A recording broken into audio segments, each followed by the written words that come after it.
wondering what went wrong, but I think it's back.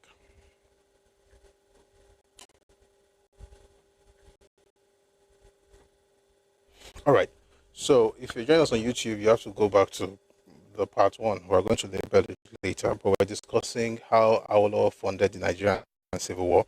We're trying to lay like a groundwork, so to speak, before we get into the actual as recorded in his book, Voice of Courage. All right, I was saying that the state creation matter did not begin in 67. One second, I'm a bit distracted because of YouTube. Let's just do this and get it over with. Is any okay? Okay, there's someone there right now, so it means that it's working.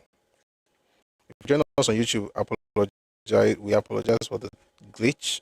I think it's something from the app or something like that. So back to the point.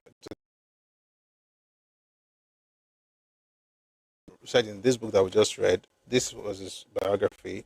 You find the same thing in his autobiography, which is down there, but let's just stick to this one. That he created those 12 states, and that, by the way, the writer was saying that he used that to counter Ojukwu's move, right? And I was saying that the idea of creating states the idea of state creation did not begin with Gowon. Minorities had been asking for it for many years, right? In 53, the folks in southern Cameroon were able to push through, right? In 58, we had the Willings Commission report. 57, 58 was when the commission sat, and was about the minority and their desire to have their own states, because they didn't want to be under the shadow of the three big ethnic groups in Nigeria. Then I said, while YouTube went off, that of the three regions, only the Western region made a case for the Midwest to have their so-called independence if they wanted to have their own state.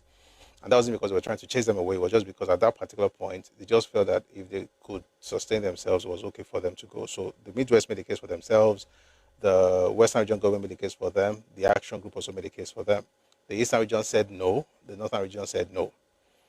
Interestingly, before that Willings Commission in 57, there was a constitutional conference in London in 1957 as well.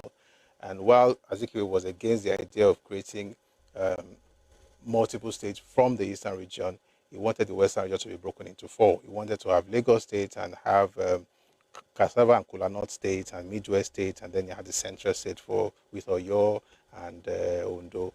But that Cassava and Kola North thing makes me just feel like the man was probably, let me not say it was high, because I don't know how you have that kind of plan for another person's region without wanting to touch your own. Anyway, the point is that by 67, Gowon knew what to hop on in order to counter Ojukwu's move politically, which was the creation of states, so that the minorities now had something of their own. They've been clamoring for this for a while, in some cases for about more than 10 years. So Gowon gave that to them. And that's why when people say that there was the Eastern region, I'd like to tell them that Eastern region ceased to exist on 27th May 1967, just like Western region and Northern region. Let's continue. As was expected, so let me read that bit again before we go to as was expected.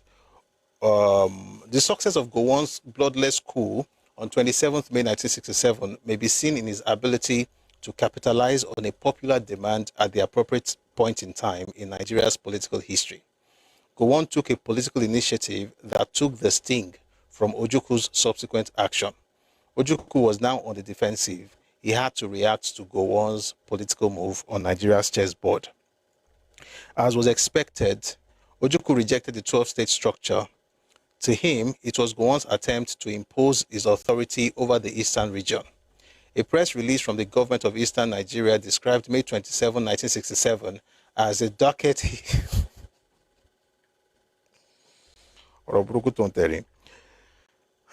A press release from the government of Eastern Nigeria described May 27, 1967 as the darkest date in the history of freedom and respect for human beings. It called Gowon's actions dishonest, cowardly, and farcical, and stated that neither the so-called state of emergency that Gowon declared nor the decree purporting to create states can apply to this region. We remain undisturbed but prepared to meet any challenge that may come from go on. Thank you for the gift, Mr. Yomi. You know why I laughed? I laughed because I think for the first time, Ojukwu realized that Igbo and Eastern region were not synonymous. I mean, it took him a while to get to that, but I think for a lot of people from the South, they still don't understand that basic distinction. The difference between Igbo and the Eastern region, which is why you see people say things like the Eastern region provides oil. There's no Eastern region again. Since 1996, all we have is now Southeast. 1 second though. And before 1996, what we had was the old East Central State. Eastern regions ceased to exist in 1967. So when people say things like they will have oil from the Eastern region, there's no Eastern region, and the only oil that we get from the South is less than 2% of Nigeria's total output. Anyway, the point I'm trying to make is that Ojukwu saying that this was bad, this was terrible, was because for the first time, the minorities could now say, oh, we have our own place, we have our own state, and we don't have to be under the stranglehold of the big boys. And if you want to know how bad the stranglehold was, you have to read the book by Elechi Amadi, Sunset in Biafra. Well, there are other books, but that one is a very good place to start. If you read Kensarowa's book, it also helps. They dealt with minority in that place. But we'll talk about that some other time. Let's go on. Thus, when secession was formally declared on May 30, 1967, it was an anti-climax. In other words, Gowon created the state before Ojukwu declared Biafra. In other words, Eastern region ceased to exist before Biafra was created. The federal government had expected it, that's the declaration of secession. Gowon had made up his mind that violence could no longer be avoided. As he said in his broadcast, if it were possible for us to avoid civil war merely by drifting apart, as some people claim, that easy choice may have been, excuse me.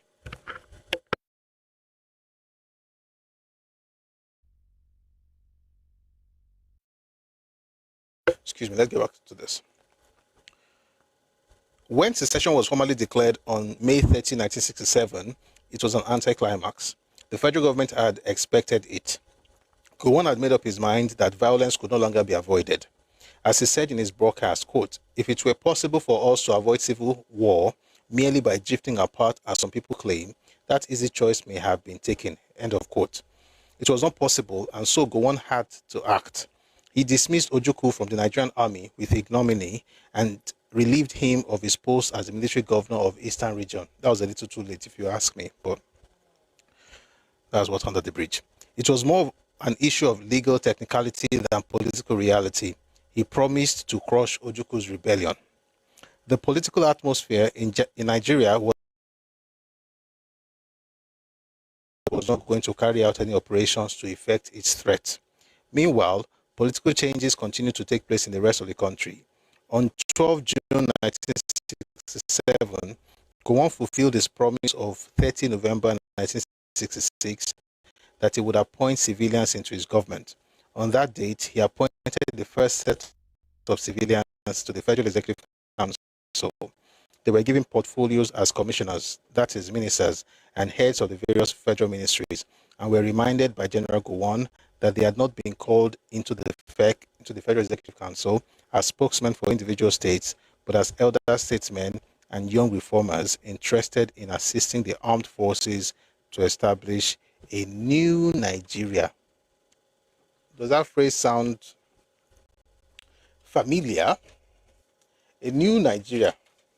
Don't make you listen. They were using it as far back as that time. All right. Having created all this background, let's now go to the main book for today's session. 1 second.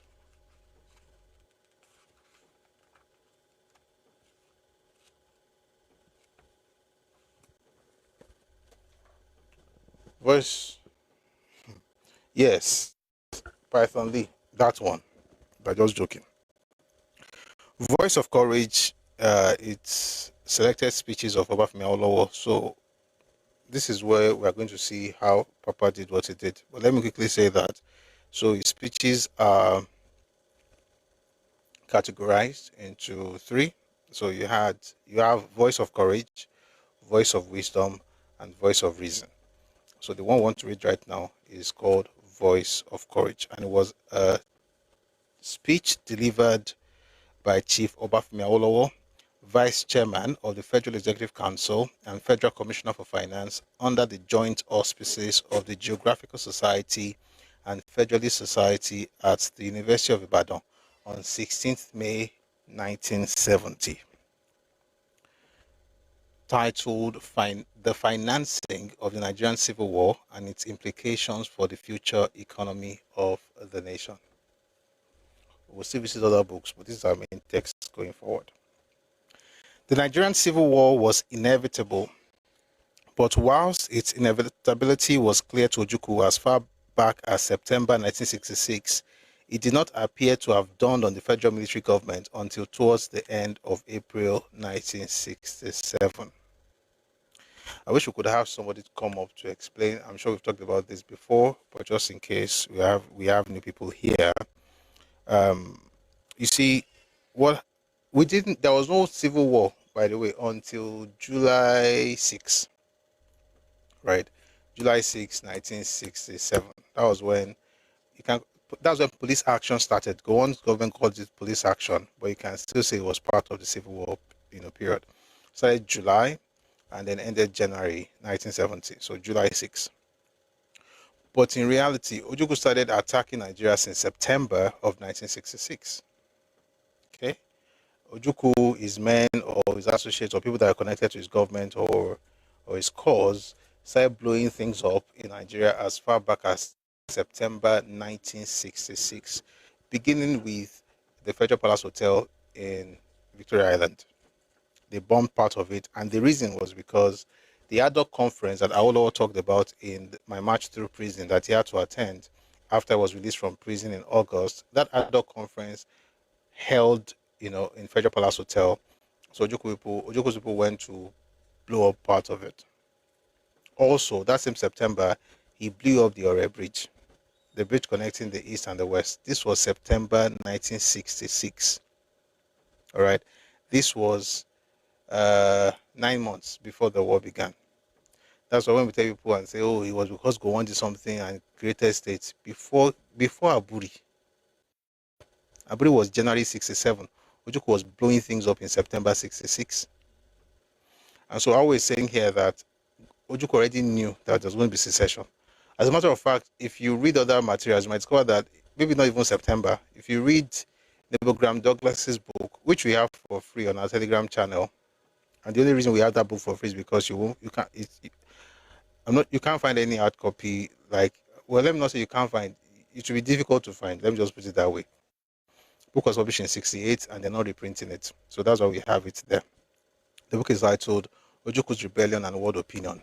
In that book, Graham Douglas, who was the Attorney General of the Eastern Region and who worked with Ojukwu, he had stated that as at June 7, 1966, Ojukwu already talked about the fact that he was going to create his own nation. 7th June 1966. This was even before Iran was killed. Okay? Just think about it. So I always say that at least by September, based on what he was doing in September, it was clear that he knew what he wanted to do. But the Nigerian government seemed not to know that this thing was going to end in a civil war or secession because they were just dilly-dallying, essentially trying to, our head of state at the time was just this very gentle, happy-go-lucky, mild, meek person who thought he could appease Ojukwu and, let's talk, let's judge, and then eventually let's go to Baburi and talk.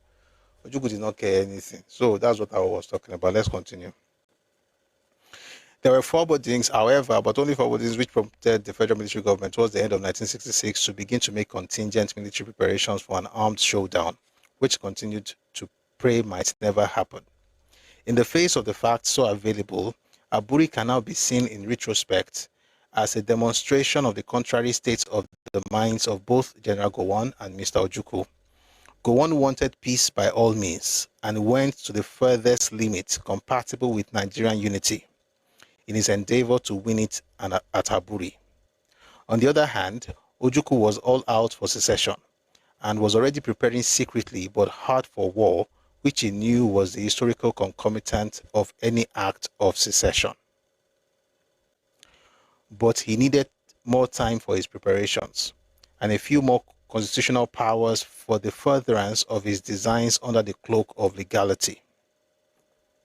At Aburi, he played and maneuvered, adored for both, and got them. Like Chamberlain and Daladier at Munich in 1938, the commander-in-chief and his loyal colleagues were lulled into a sense of false security, so much so that when they returned from Aburi, they believed, and most of us shared their belief, that they had brought home with them, quote-unquote, peace in our time. Now, if you read this book by N.U. Akpan, one second. Oh, there's something I want to read. Again, these are main texts, but we're not just doing book reading. We're trying to discuss history, Abby, through books. So that means that we may have to go from one book to another. The struggle for society does a peep into how that plays out. Give me a second.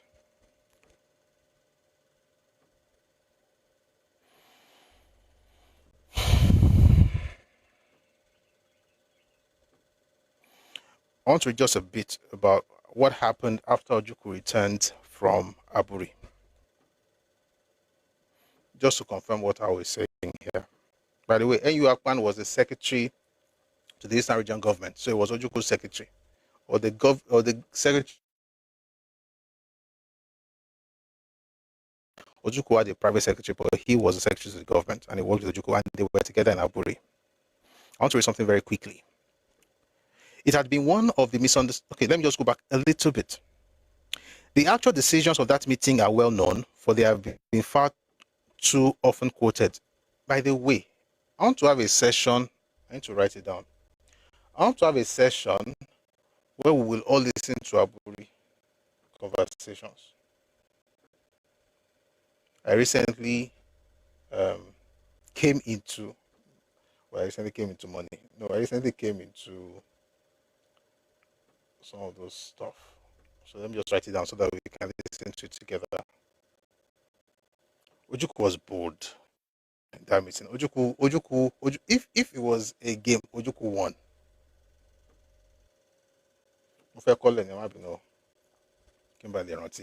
Ojukwu did well. And he got everything he wanted. You know, the way he was speaking, what he wanted, how he wanted it, and everybody was just essentially lapping it up like he had something. Aburi recording. Okay, so we should listen to Aburi recording together.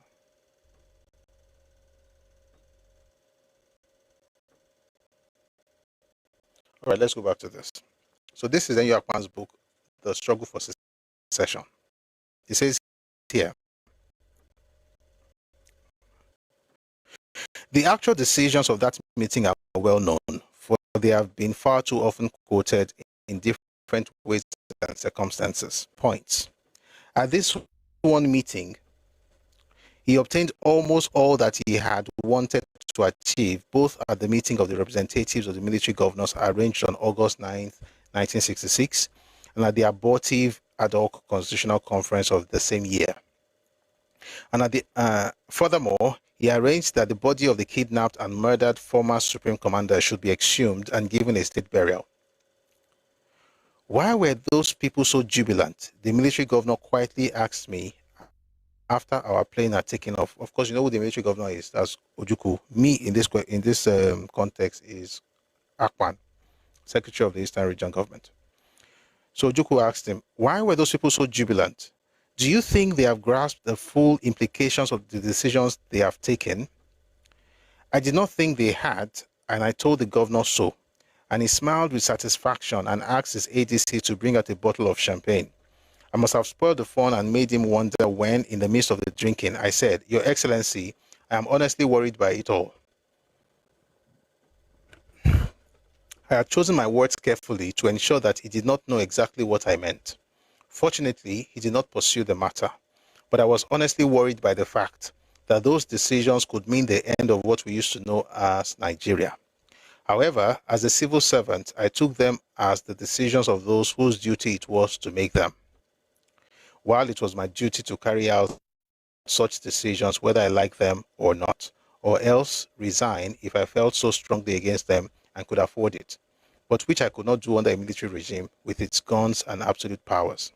It was in this spirit that I did all within my power to see that the Aburi decisions were implemented as the best way of preventing bloodshed and immediate disintegration of Nigeria, but diffidently hoping that with luck a civilian regime might alter them, and commendations from his. This he was not to have, for on arrival at Enugu airport, all he heard from his arch advisor was, quote, "Thank God you have come back alive. That is all that matters." End of quote. I was close by and immediately asked if he had not heard all the governor had achieved at Aburi. A direct telephone or wireless link had been installed between Enugu and Ghana, and the governor had been informing them of what was happening at the conference. This is where I'm going. But you have not brought us full independence or sovereignty, was the reply I received. The reason I read all this long thing is that last line. You have not brought us full independence and sovereignty. In other words, even when they were going for Aburi, it was not to clean things in Nigeria and make things better. All along, the plan was to break the country, even at Aburi, which confirms what I was saying, that the man knew what he was going to do before he even got there. And he did. And like I said, when you listen to that recording, not today, but some other time, when you listen to the meeting, you will also agree that Ojukwu was better prepared, and Gowon was just trying to, brotherly love Philadelphia. Oh, let us just feel along with brotherly love. City of brotherly love in Philadelphia. So you have this love for Nigeria, let's all just do it together. Gowon was not there to debate or to argue or to win anything. He just wanted to persuade a brother to get back into the fold. But Ojukwu was not like that. All right, we read that to just confirm what Awo said. Let's go back to Awo's book now. Again, we're reading Voice of Courage, and we're reading a speech that Papa gave on 16th May 1970, 4 months and change after the war came to an end. So he said at Aburi, Ojukwu played and maneuvered a dot for both and got them. Like Chamberlain and Daladier at Munich in 1938, the commander-in-chief and his loyal colleagues were lulled into a sense of false security, so much so that when they returned from Aburi, they believed, and most of us shared their belief, that they had brought home with them peace in our time. In quote. This illusion did not last, but it lingered long enough to give Ojukwu more time to strengthen and consolidate his military preparations. During the first 2 weeks of May 1967, we were still conscientiously and frantically looking for a formula that would preclude a violent solution to our problems. Even at the outbreak of war in July 1967, our antecedent state of mind, our ardent and consuming desire for peace, did not permit us to see that a civil war had actually come upon us. We persuaded ourselves to believe and proclaim that what we had embarked upon was in the nature of police operations. All of which go to show that we never really wanted war, that we did all in our power to avert it, and that even when it was finally forced upon us by the remorseless logic of the events subtly contrived and cleverly manipulated by Ojukwu, we failed to recognize it at the first encounter. I don't have to explain that, let's just go on. Consequently, at the outbreak of the Civil War on 6th July 1967, apart from lack of adequate military preparedness on our part, the finances of the Federation were neither mobilized nor deployed on proper war footing, let alone for the long, protracted and expensive military campaign we had to conduct. In actual fact, the finances of the country were at that point in time differently orientated. The 1962-68 National Development Plan was running its last lap, and the guideposts for the second National Development Plan had been formulated, accepted, and published. So that when the reality of the situation finally dawned upon the federal military government, it became imperative to change course drastically and gear our resources, which for the 5 preceding years had been organized and directed for development purposes, to the unproductive, destructive, and unpredictable ends of war. The Nigerian Civil War saw altogether 3 budgets. The first one was introduced on 19th October 1967, and the other 2 were for 1968-69 and 1969-70. The same fundamental objectives and the same basic principles governed and underlay the 3 budgets, and the differences between them consisted only in the fiscal and monetary measures, which from year to year were considered necessary for effectively carrying out the declared objectives and principles. The 2 fundamental objectives to which the federal military government committed itself from the very beginning of the Civil War are well known.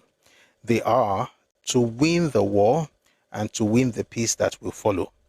The financial resources of the country were to be mobilized and deployed for the accomplishment of both objectives.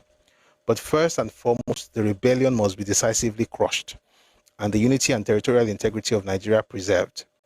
It was an overriding policy of government that nothing should be spared to attain this objective. Accordingly, in the first year of war up to the end of 1967, we spent £33.5 million to provide armaments, food, uniforms, transportation, and other necessities of war. And in the second and third years up to the end of January 1970, we spent £98 million and £170 million respectively for the same purposes. At the same time, it was a cardinal policy of the federal military government that after the war, no time should be lost in resettling those who had been displaced from their homes and places of permanent residence, in rehabilitating troops and civilians where necessary, in reconstructing damaged infrastructure and other public installations, and in developing the country as a whole, in order to make up for lost grounds and progress forgone. It was important and crucial to win the war, but it is equally important and crucial, if not more so, to win the peace. For if we lost the peace, we would have fought the war in vain, and our sacrifices would have been a colossal and criminal waste. It was no doubt clear to everyone, including every member of the federal military government, that one of the potent means of winning the peace was to correct drastically the economic and social ills, that is, abject poverty, preventable diseases, squalor, and ignorance, which had in the past plagued and for the present continue to torment this country without immediate respite. It is with these considerations in mind that even in the midst of war and its attendant sufferings and death, the federal military government began to plan confidently for the future, with special emphasis on the period immediately following the cessation of hostilities. The plan, I am gratified to say, is now in its final stages of preparation, but its full cost is still to be calculated. Nonetheless, during the war, it was envisaged that the country would require for rehabilitation, reconstruction, and development a record capital investment of the order of 1,500,000,000, that's 1.5 billion pounds from both the public and private sectors within 5 years after the war. 1 second, please.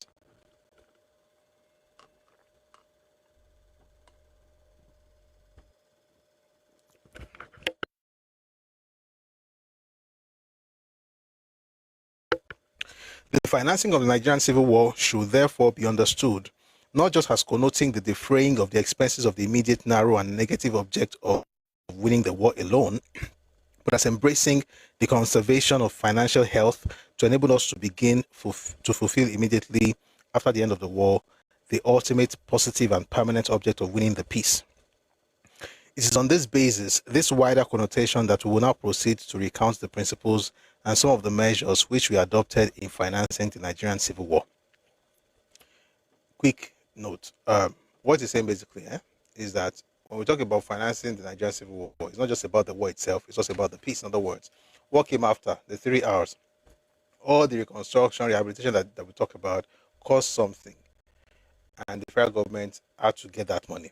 We're going to talk about that at the end, what the government did in order to help rebuild the Southeast, because it's important to highlight that as well. But that will be after we're done with this. Let's go on. Soon after the outbreak of war, three phenomena manifested themselves.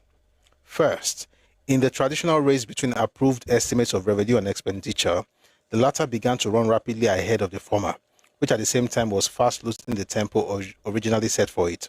Second, the pressure on our foreign exchange reserve also began to mount inexorably at an unprecedented and unpredictable rate in the face of considerably reduced exports. Third, the financial requirements of the armed forces were only amenable to conjunctural forecasts.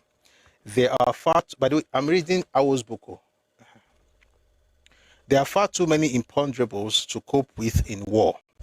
Apart from the uncertainty of duration and apart from the crazy vagaries of the unorthodox market for arms and ammunition, in which we are obliged to operate in the early stages of the war, the amount of money required at any given time depended largely on our fortunes or misfortunes in the fields of battle, which fortunes or misfortunes were not in our exclusive control. In the face of this phenomena, three principles dictated themselves as deserving constant attention and application whatever the civil war's duration.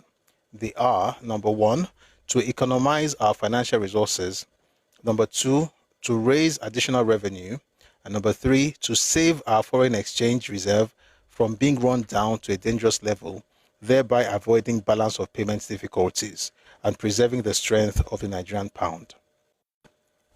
In any situation similar to the one in which we found ourselves, where recurrent revenue trails behind fleet-footed expenditure, the obvious first line of attack is to economize and maximize available resources, would be share reference. We get everything of it.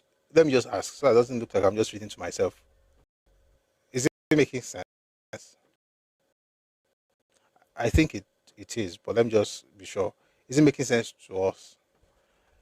Just write yes or no in the comment section. If it's not, maybe I'll just explain. If it is, we're good. Okay, people are saying, I say yes. Can I get another yes? Okay, good. Thank you, sirs. Let's continue. So he's saying basically that it's better to maximize what you get right now rather than looking for a way to increase the money. Throughout the war, we did our very best to economize Throughout the war, we did our very best to economize. Ministries other than those of defense and internal affairs. This was the most, not the most brilliant, this was one of the most brilliant things I read in this book. So please pay attention. You might need it for your own life too. But it's also good in case you're going to politics. Throughout the war, we did our very best to economize. Ministries other than those of defense and internal affairs were enjoined to make 1% savings in their approved estimates of expenditure for 1967-68, and to their credit, they made genuine efforts to comply.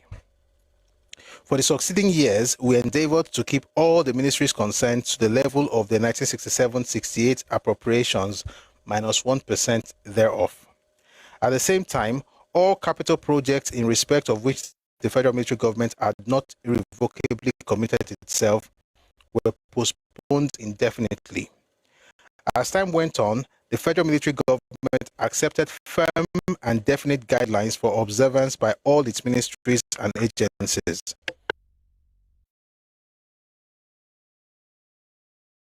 For the duration, applications for additional expenditure were to be entertained only in respect of the following in the order in which I now state them. Number one, the conduct of the war, including war publicity. Number two, assistance to states. Number three, agriculture. And number four, roads. Those who are familiar with such matters will readily agree, however, that guidelines and measures for economy are more easily laid down than enforced. But we did our best in the Federal Ministry of Finance to enforce compliance. And in these and other connections, our motto always was and still is, woe unto you, when all ministries shall speak in praise of you. At the outbreak of he's talking about the motto in the Federal Ministry of Finance. People should not like you if you are working in finance. That's what he's saying, basically. At the outbreak of the Civil War, the areas of fiscal and monetary operations open to us had diminished. We no longer had jurisdiction over individual income tax, internal revenue, as well as foreign exchange earnings from petroleum and agricultural exports products from the former eastern region had been removed from our reach. But we strove to make the most of what remained and explored new avenues for raising funds. In the realm of direct taxation, the only victims left were incorporated companies. We had to approach them with circumspection, lest we kill the geese that laid the golden eggs. But we had no alternative but to make the geese produce as many more golden eggs as they could be safely made to lay. We introduced capital gains. I'll tell that again. We introduced capital gains tax at a moderate. 1 second, please.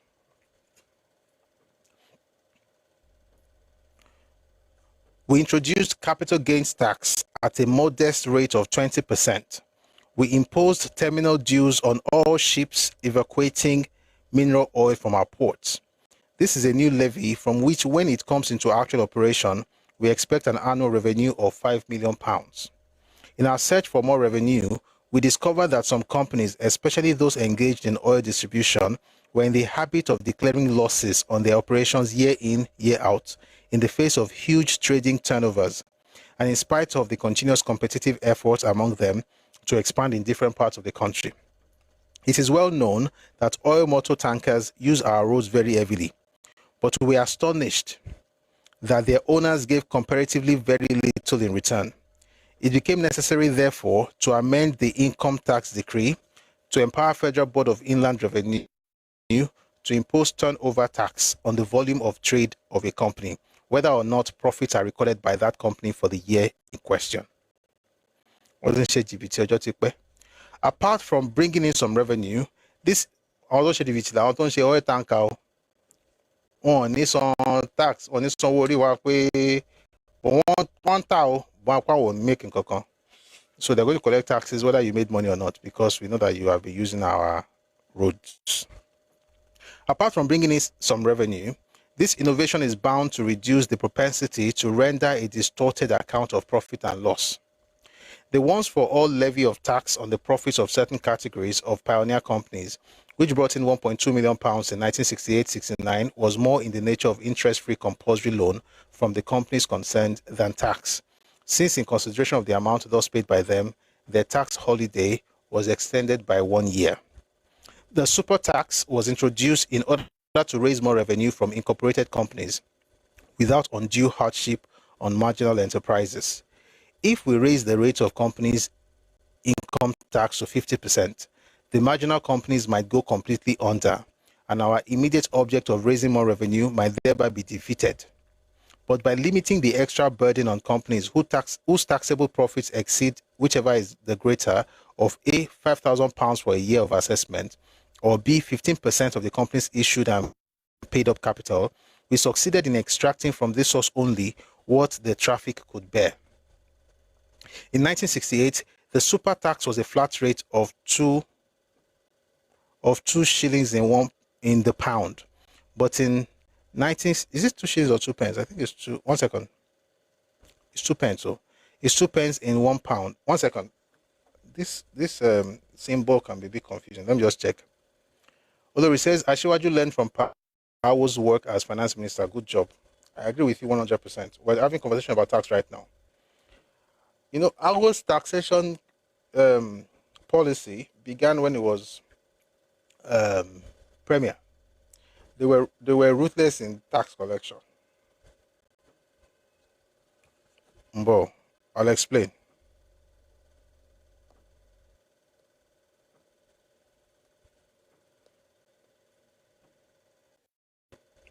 Symbol. I've done this before, but one of my Jagbagbe.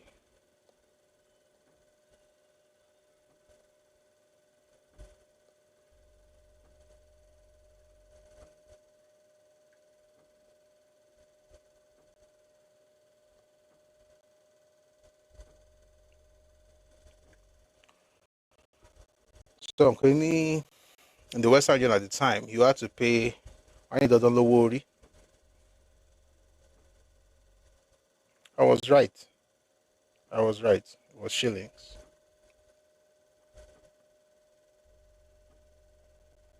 I was right. I just wanted to be sure, so that we don't spread wrong information. So it was 2 shillings in 1 pound, 2 shillings in the pound. And so we're saying that they were very ruthless with tax collection because, particularly from 1955, when free education started, because the way to get money at the time was, you know, through capitation, which was taxes, and also through revenue from agricultural products like cocoa. So taxation was very, very important. And that's why they used to sing the song, Owo ori dode, odode baba wa loko son. Owo ori dode. Shemori baba wa loko son.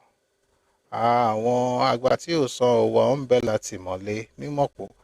Àwọn tó bá ti san báyìí, wọ́n máa ti mọ̀mọ̀pọ̀ because, the British colonial government had, this building at Mokpo in Ibadan.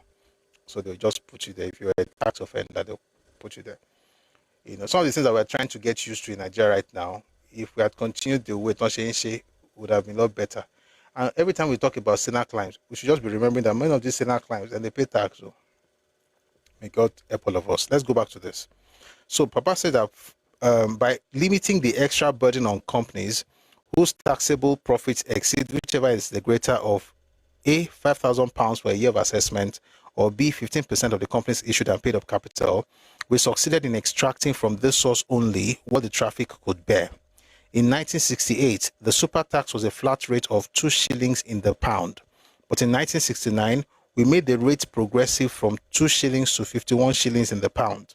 In 1968-69 and 1969-1970, respectively, we collected £1.6 million and £2.4 million from this source, and we expect to realize about £3 million in the current financial year. It is not correct, as two recent commentators had made it appear, that I undertook at any time to limit the operation of the super tax to the duration of the war. At no time did I make such promise. On the contrary, from its introduction, the super tax was intended to be a permanent feature of our fiscal policy. The only alternative to this policy will be to introduce a general increase in company income tax. This, however, must be ruled out, at least for the time being, for the reason which I previously gave. Indirect taxation is by nature a prolific, convenient, and less painful source of revenue. The measures introduced in this realm during the war are too numerous to mention. Suffice it therefore for me to say that we exploited this source to the fullest extent compatible with the economy and the monetary policy adopted by the government. Since our recurrent revenue could not meet our recurrent expenditure, we had to resort to 3 different forms of short-term borrowing. They are the treasury bills, the treasury bills, the treasury certificates, and the ways and means advances, which by law had to be retired at the end of the fiscal year. The treasury certificates were a wartime device and are of 24-month maturity, as against treasury bills, which are of 3-month duration only.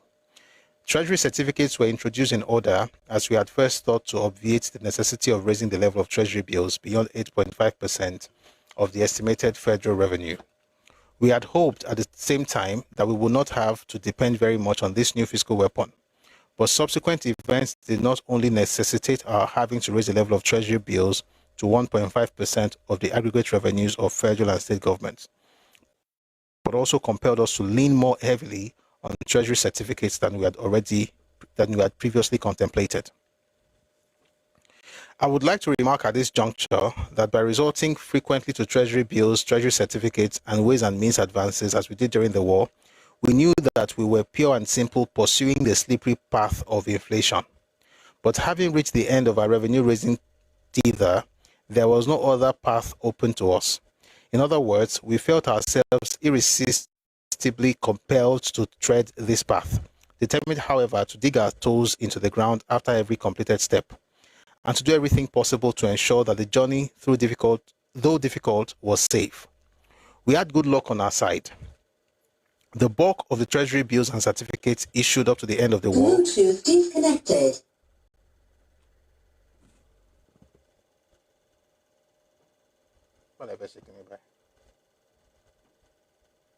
Okay, disconnected, so it's already. Fair enough. Sorry about that. How did it go off? I don't know how it went off, but we'll do that later. Where were we?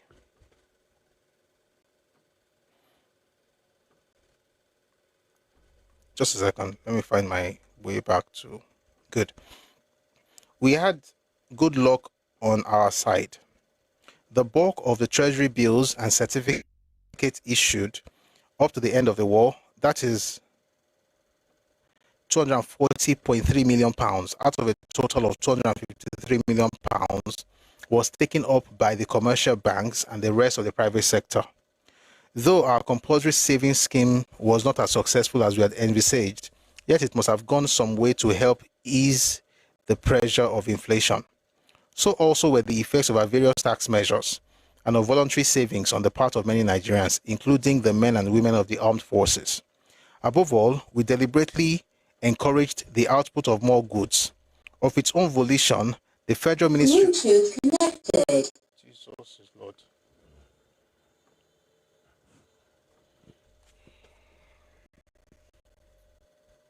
My apologies. He's just doing it his own. He's doing it on his own. So we are connected now. Let's continue.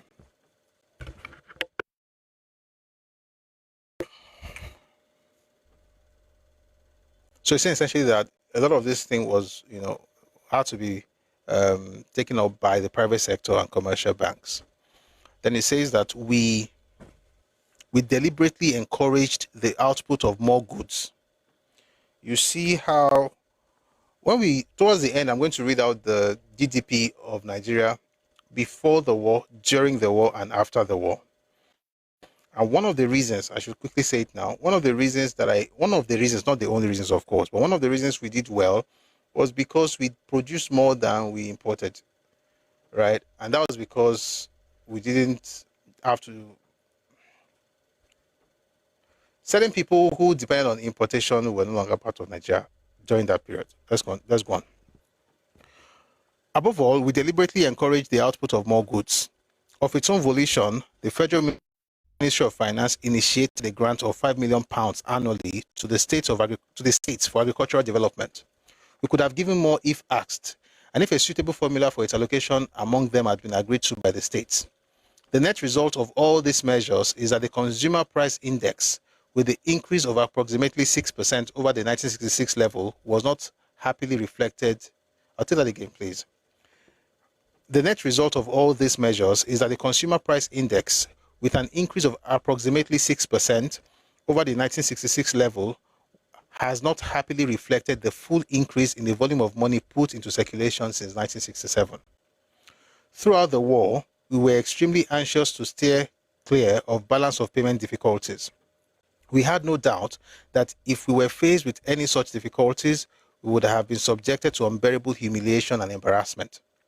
The supporters of Ojukwu, some of whom were very powerful and dominant in international finance, would have been too happy to seize the opportunity of such a financial crisis to subdue us, or at least make things extremely difficult for us. They would certainly have exploited the situation to drive a hard bargain on behalf of the rebels. We therefore made up our minds to conduct our financial affairs in such a manner as to preclude our having to have recourse to the International Monetary Fund for anything, even for our automatic drawing rights. It is not that the International Monetary Fund would not have been sympathetic. The important point which weighed on our minds was that the stringent and constraining circumstances antecedent to such a recourse would have dealt a shattering blow to our morale and self-confidence, and the country might as a result suffer diplomatic defeat on a number of fronts. So we resolved to avoid this ugly eventuality, and the economy responded beautifully and gratifyingly to our desire. In short, we didn't have to borrow money from IMF or from anybody for that matter. In pursuance of the policy of conserving our foreign exchange reserve, we had to cut down heavily on our imports. I want to read that one slowly. Most but once often I want him. In pursuance of the policy of conserving our foreign exchange reserve, we had to cut down heavily on imports. The importation of certain items of luxury goods was completely banned, and so was that of many items of necessaries which we were satisfied could be produced locally.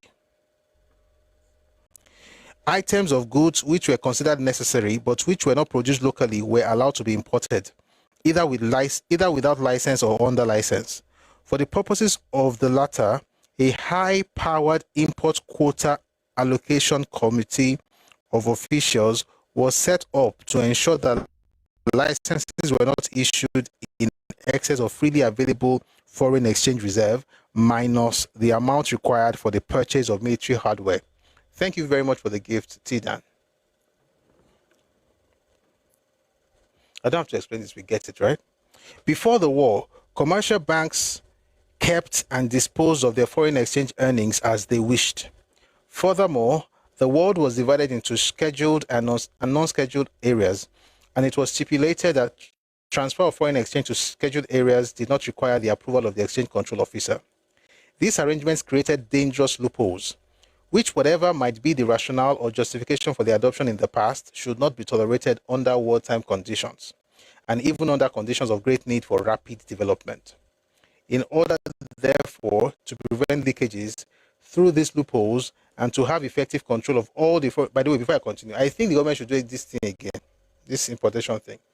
Luxury items should be banned. And some things that can be produced locally should also be banned. Thanks for the gift, Ibo Jinojo. Thanks a lot. Because if you keep importing, you are helping the company that's exporting the goods, where you're importing the goods from. They're the ones employing people. You are just having container economy, making money as the owner of the container. You're not really helping the community, the society as such. There are no jobs to be created because all the manufacturing jobs have already gone to China, went to China. Where were we? Let's continue. Before the war, commercial banks kept and disposed of their foreign exchange earnings as they wished. Furthermore, the world was divided into scheduled and non-scheduled areas, and it was stipulated that transfer of foreign exchange to scheduled areas did not require the approval of the exchange control officer. These arrangements created dangerous loopholes, which, whatever might be the rationale or justification for their adoption in the past, should not be tolerated under wartime conditions and even under conditions of great need for rapid development. In order, therefore, to prevent leakages through these loopholes and to have effective control of all the foreign exchange earned on all area, we directed the commercial banks operating in the country to surrender all their foreign exchange earnings to the central bank. At the same time, we abolished the unnecessary distinction between scheduled and non-scheduled territories of the world, so that any transaction in foreign exchange would have to have the approval of our exchange control officer. There are other avenues of possible leakage of foreign exchange, which we had to close. Only one of them need be mentioned. As you know, there were a good number of companies in Nigeria which were only tiny overseas tentacles of giant global octopuses. Their foreign exchange accounts, in far as they are related to Nigeria, were not easy to ascertain. We could only rely on their good faith and their word of honor, which we never doubted. For whatever figures they gave us, 1 second.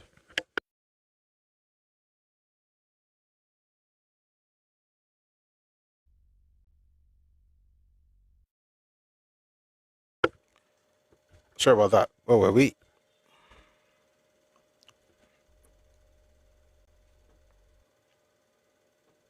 Let me take it back just a little bit. As you know, there were a good number of companies in Nigeria which were only tiny overseas tentacles of giant global octopuses. Their foreign exchange accounts, in so far as they related to Nigeria, were not easy to ascertain. We could only rely on their good faith and their word of honor, which we never doubted, for whatever figures they gave us. But we thought it would be much neater and more businesslike to put this state of affairs beyond the intangible pale of mutual good faith and place it within the ambit of direct and independent arithmetical identification by our own officials. Very diplomatic. Accordingly, we amended the law to require all companies operating in the country to be incorporated under our laws. In this way, every aspect of their operations, including foreign exchange transactions, would be Nigerianized and would thus become distinguishable from those of their parent companies abroad. In short, we did all that appeared to us to be desirable and advisable to conserve our foreign exchange reserve by forbidding its use on unnecessaries or without our specific authorization. This, it must be admitted, was at best a negative approach to our foreign exchange problem. The positive approach, to which we also paid a great deal of attention, was to earn more foreign exchange by the exportation of goods from Nigeria. But with the control, disorganization, and disturbance by the rebels of the oil-producing areas in the eastern states, I'll say that again, but with the let me just go back a bit for it to make sense. The positive approach, to which we also paid a great deal of attention, was to earn more foreign exchange by the exportation of goods from Nigeria. But with the control, disorganization, and disturbance by the rebels of the oil-producing areas in the eastern states, and with the non-production of agricultural export produce by farmers in these states, it was not easy to earn as much as we could from exports. Besides, though we still had the export products in the rest of the country at our disposal, the dislocation of railway transportation constituted a serious obstacle to the movement of goods from the northern part of the country to the ports. In this connection, the incessant wrangling between the agencies concerned with the evacuation, sale, and port handling of our produce only helped to complicate our problems. It became necessary, therefore, to appoint a high-powered produce evacuation commissioner. This commissioner and his assistants did their work with commendable industry and efficiency, and as a direct result of their efforts, our foreign exchange earnings increased during the war. Another obstacle, however, reared its head, but it was swiftly nipped in the bud. For many years past, marketing board operations throughout the country were financed by a consortium of banks. But in 1968, for reasons which we do not need to go into here now, they refused to provide cash advances for the Northern Marketing Board and for the newly established Southeastern States Marketing Board. Again, Southeastern here means Ẹkáàbọ and Cross River. Okay, not Southeastern region, but Southeastern states of the 1960s. In the result, these two marketing boards were unable to operate and make purchases. Producers in the north were distressed. Those in the southeastern states were wondering what sort of Nigeria they had been liberated into. And the country was losing foreign exchange. Let me also quickly explain that it was important that these southeastern folks were helped. The reason, of course, is that even back then, before the war, much of what the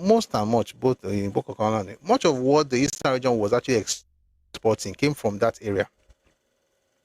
As far as agricultural products is concerned, for instance, they produce 64% of export of produce that were exported.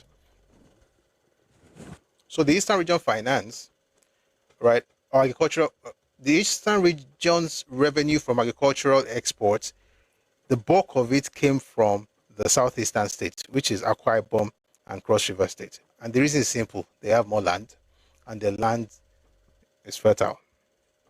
It was, still is, and I pray it always will be. In the result, these two marketing boards, that's the North and Southeast, were unable to operate and make purchases. Producers in the North were distressed. Those in the southeastern states were wondering what sort of Nigeria they had been liberated into, and the country was losing foreign exchange. In the circumstances, we were obliged to amend the Central Bank Act to authorize the central bank to make direct advances to the marketing boards for produce purchases. In the result, the cessation or slowing down in the purchases of export crops in the northern and southeastern states, which had been threatened, was promptly eliminated, and a further increase in foreign exchange earnings due to the exportation of produce from the newly liberated southeastern states accrued. The devaluation of the sterling in 1967 made a substantial inroad into our foreign exchange reserve, but it could have brought real disaster upon us if we had followed suit and devalued the Nigerian pound. And we might have been stampeded into following suit if we had not done a detailed and rigorous exercise in anticipation. The campaign at the time, you will remember, was just too much. The Financial Times, in its issue of our painful experience, we sought to secure from the list of countries which, according to it, were certain to devalue. And if memory serves of, I'll tell you again, and if memory serves, of all the countries listed on the front page, it was Nigeria alone which falsified the papers. I'll tell you that slowly. Please, I need to take a cup of water. Maybe a sip. Take it again.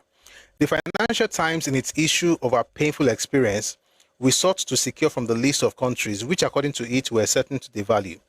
And if memory serves, of all the countries listed on its front page, it was Nigeria alone which falsified that paper's forecast. I will tell briefly the story of how it happened.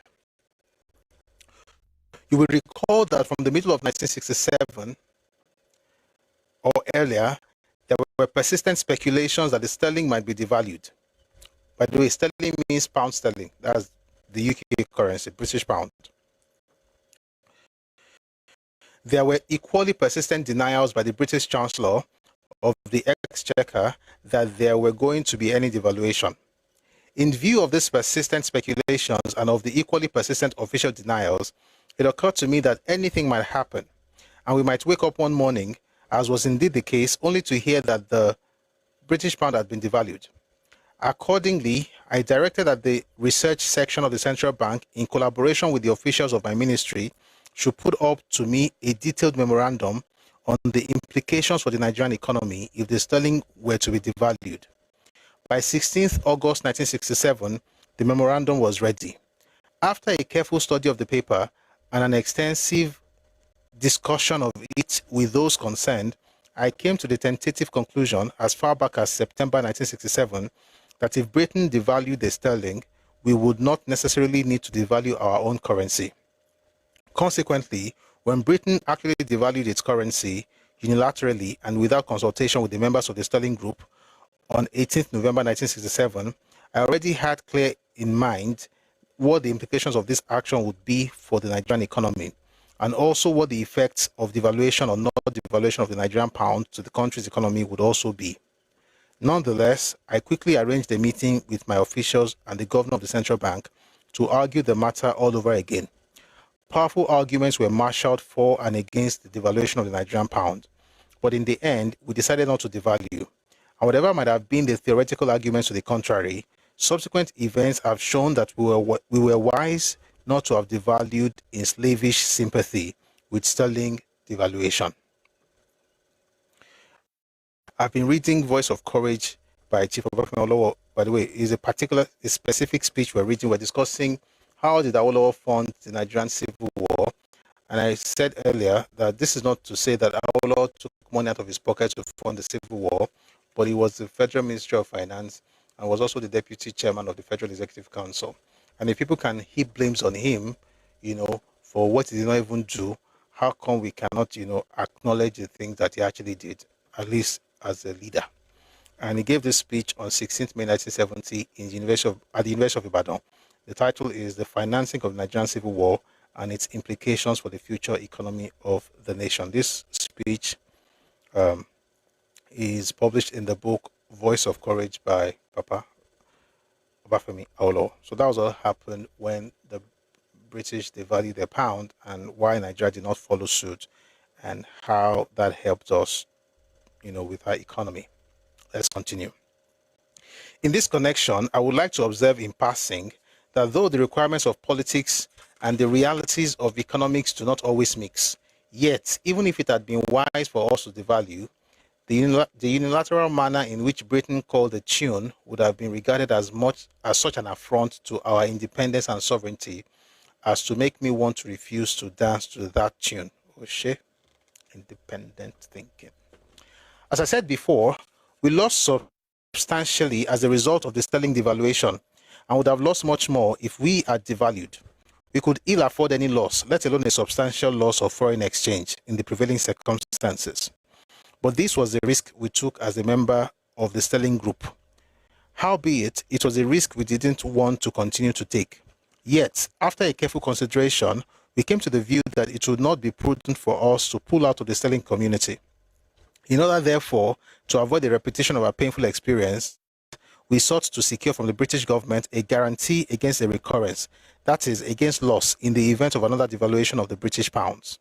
It must be said to the credit of the British government that the guarantee which we sought was readily given. The same thing goes for other countries, similarly circumstanced as ourselves within the sterling community. In other words, we are now fully insured against loss in the event of a future devaluation of the sterling. As a result of all these measures, we were able to provide on our own £230.8 million in local currency and £70.8 million in foreign exchange to finance the civil war. We were also able, as a result, to survive the strains, the stresses, and the exigencies of the war without blemish to our national honor and pride, and without corrosion of our sovereignty and self-confidence. Furthermore, by being compelled to mobilize and deploy the financial resources of the country to meet the ineluctable demands of war, we were able to discover, this much is revealed by the facts and figures which I have given in the course of this lecture, that the capacity of Nigeria for economic growth and self-reliance is enormous. My officials and I have been commended for the prudent manner in which we had managed the finances of the country during the war.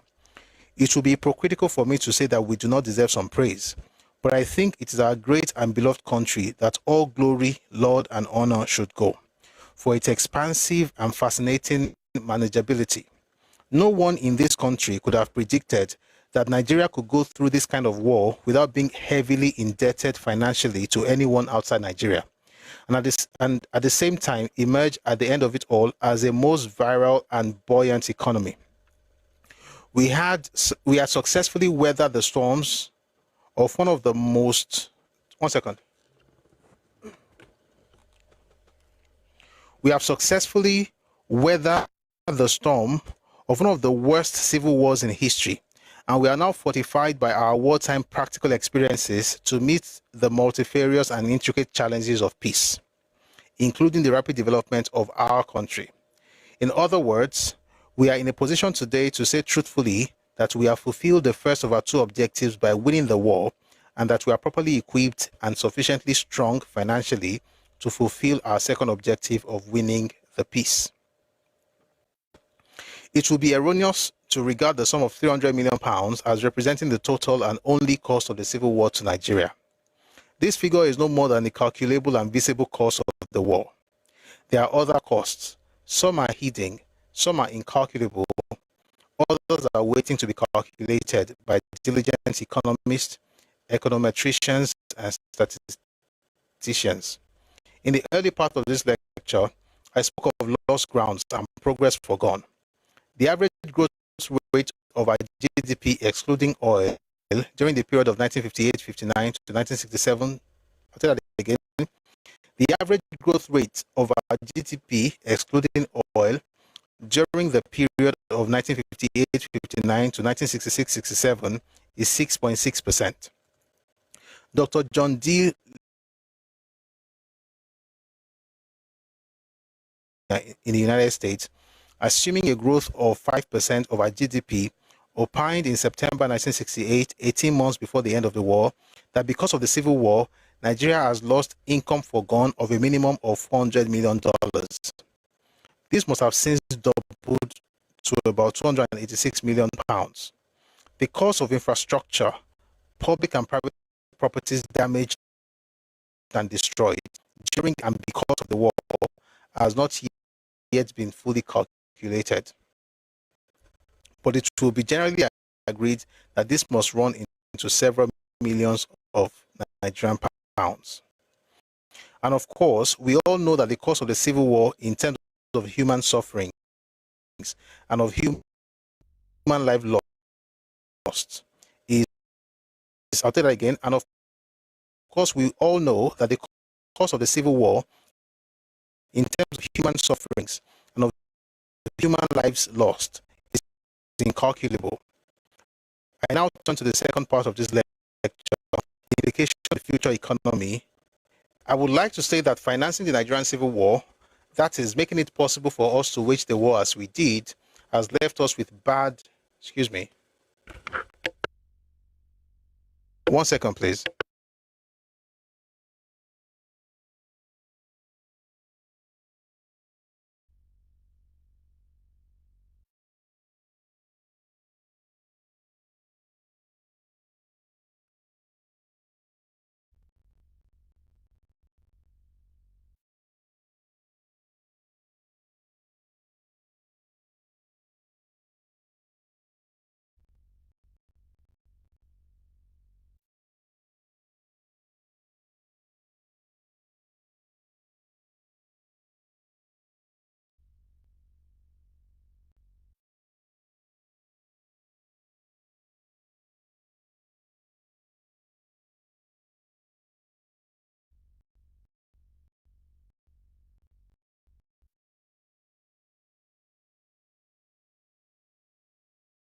I apologize. That was an emergency I needed to attend to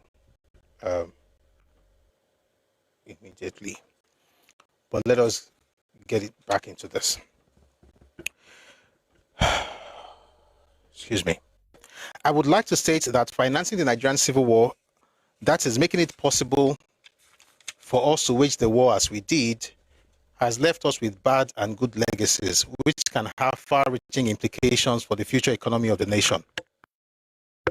I propose to deal with 6 of such implications. First, because of the protraction and continuous escalation of the war, Nigeria is now left with a large army, about 20 times its pre-war size, which poses a serious dilemma for the economy. If we continue to keep them at the present strength, the bulk of our resources would have to be diverted for their maintenance, to the prejudice of the economy and of the masses of our people. On the other hand, if we demobilize a large number of them immediately, without their simultaneous absorption into alternative employment, our highways and alleyways would of a certainty be infested by hungry, discontented, and disillusioned youth who might be tempted to commit violent crimes, again to the prejudice of the economy and of the masses of our people. Second, today, most of our hospitals, as well as many of our homes, are filled with the maimed and the wounded of the war. For many years to come, they will quite properly remain an unreciprocated charge on the economy. In other words, they will remain an inevitable addition to the country's population of non-producers who must be fed. This man is brilliant.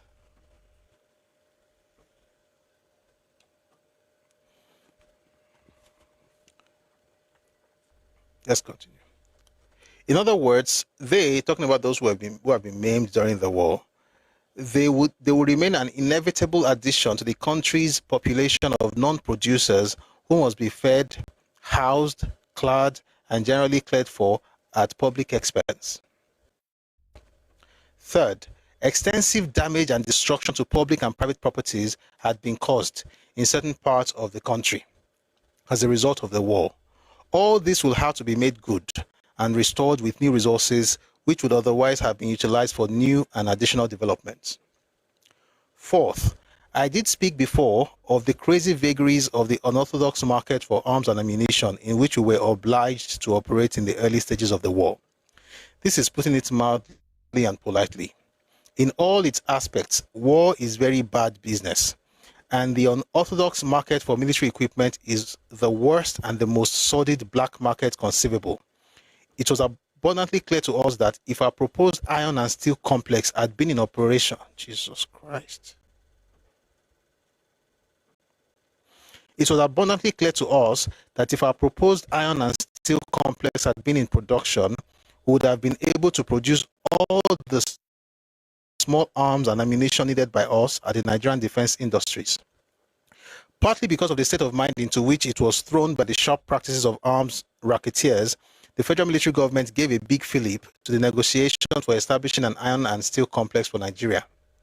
And if all goes well, the complex should be in the production by, I'll say that again, and if all goes well, the complex should be in production by about 1974 or 1975. All of us know what this means for the future economy of our country, especially if petrochemical industry is established in the country simultaneously. In concrete terms, it means self-sufficiency in practically all consumer. Oh, Jesus Christ. Sorry, I can't read these things straight. You know, you read something, then it makes you feel bad. Then you read something like, what kind of rubbish is this? Like, this is great, but imagine all these things that they really did. Ajakuta is still there. Oh, sure. I'll continue reading. I just need a break, like 5 seconds.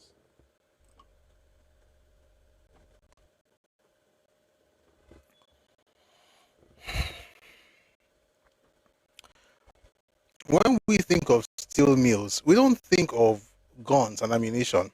Thank you so much for the gift, Tidan. You know, we don't think of guns and ammunition. Yet, iron is required to make guns. But this part is actually very sad. It says that all of us know what this means for the future of our economy, sorry, I'll take that again. If all goes well, the iron and steel complex should be in production by about 1974 or 1975. All of us know that all of us know what this means for the future economy of our country, especially if petrochemical industry is established in the country simultaneously. In concrete terms, it means self-sufficiency in practically all consumer durables. It means the local production of a good number of capital goods, and it also ipso facto means considerable savings and increase in our foreign exchange reserve.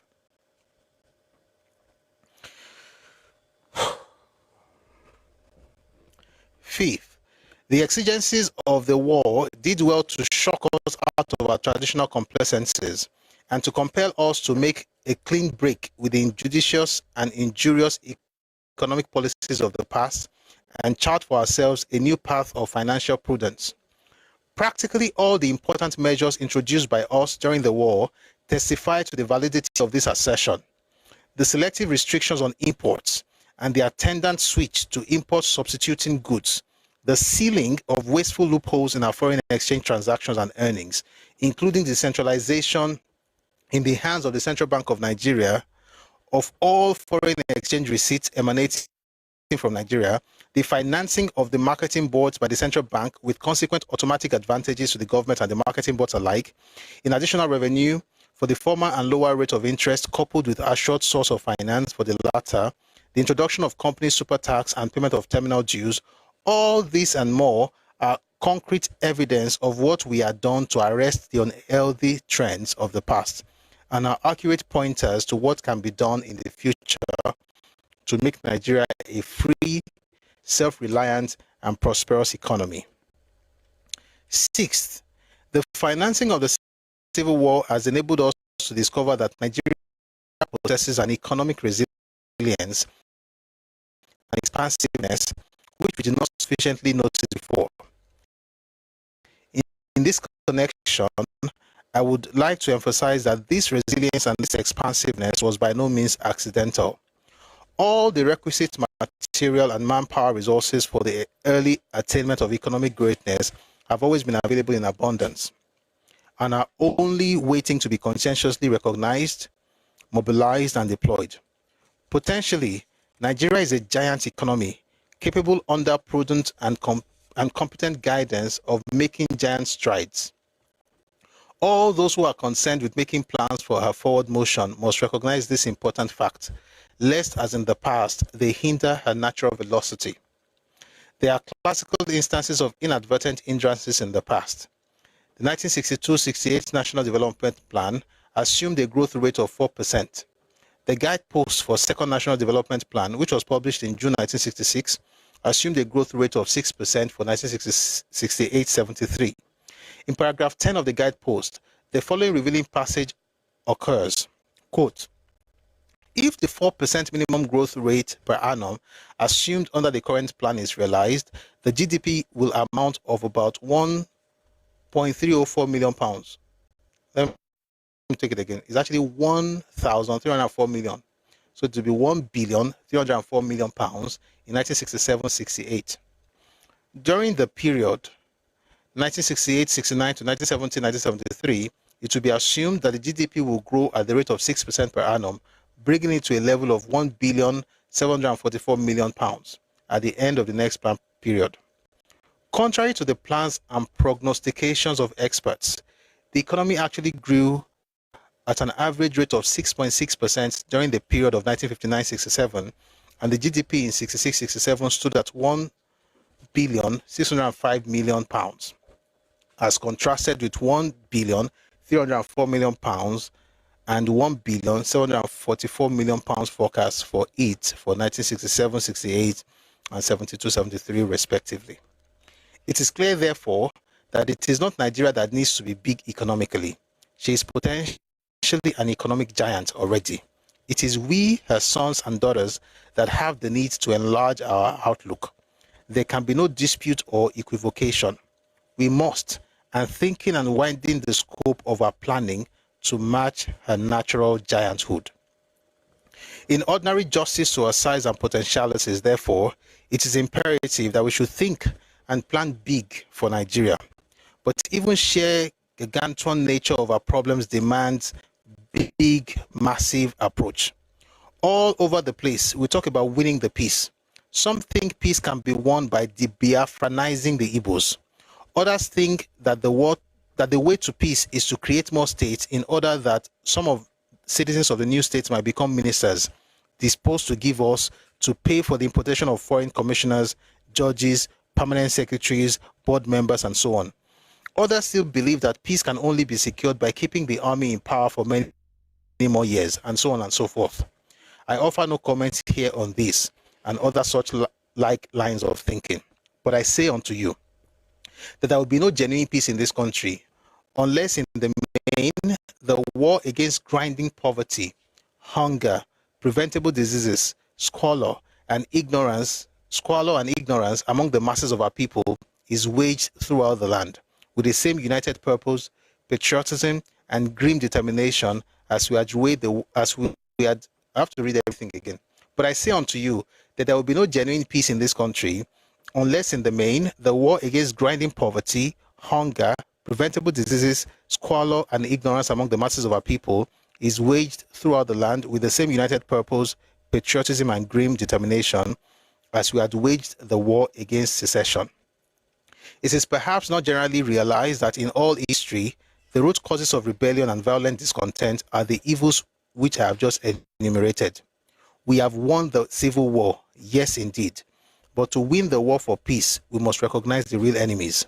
Otherwise, all our efforts will be totally misdirected and dissipated. As far as I can discern, the aggressors against peace and stability in Nigeria are abject poverty, hunger, diseases, squalor, and ignorance. They are more devastating in their ravages, more insidious, more thorough, and more resistant in their operations than any armed rebellion. They are the enemies which must now be crushed, and crushed ruthlessly. There are only two obstacles that I can see to the early conquest of these monstrous enemies, and hence to the rapid economic and social transformation of Nigeria.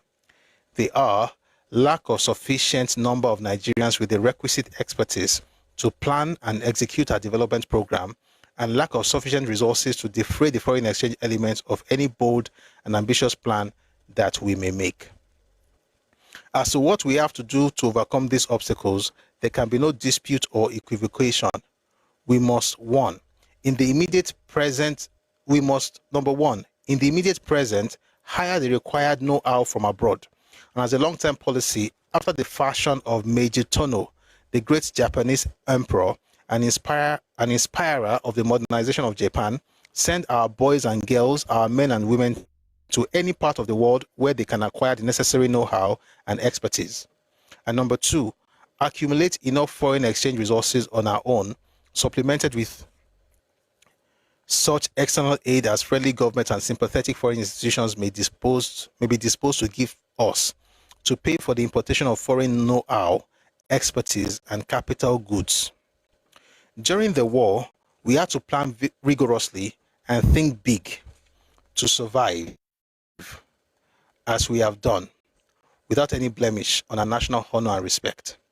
The momentous challenges of peace and the acknowledged and proven potentialities of our great country for giant economic growth enjoin upon all of us greater exertions of body, brain, and mind now and in the years to come. I'll read that part again. I was a bit distracted by the next speech. During the war, we had to plan rigorously and think big to survive as we have done, without any blemish on our national honor and self-respect. The momentous challenges of peace and the acknowledged and proven potentialities of our great country for giant economic growth enjoin upon all of us greater exertions of body, brain, and mind now and in the years to come.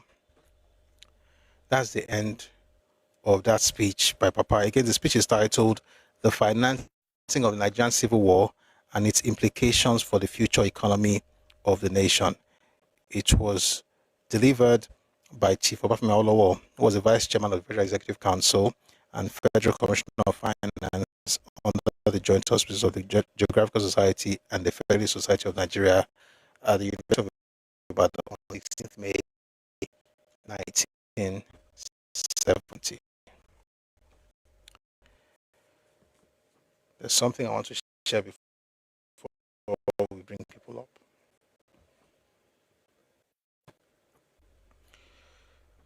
What a mind.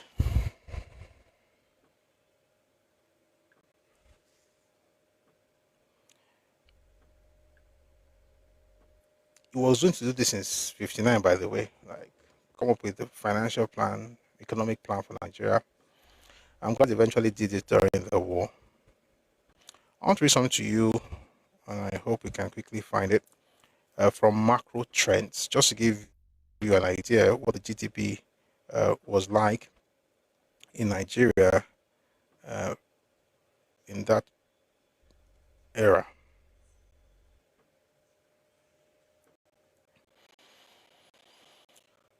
By the way, I hope you enjoyed the reading.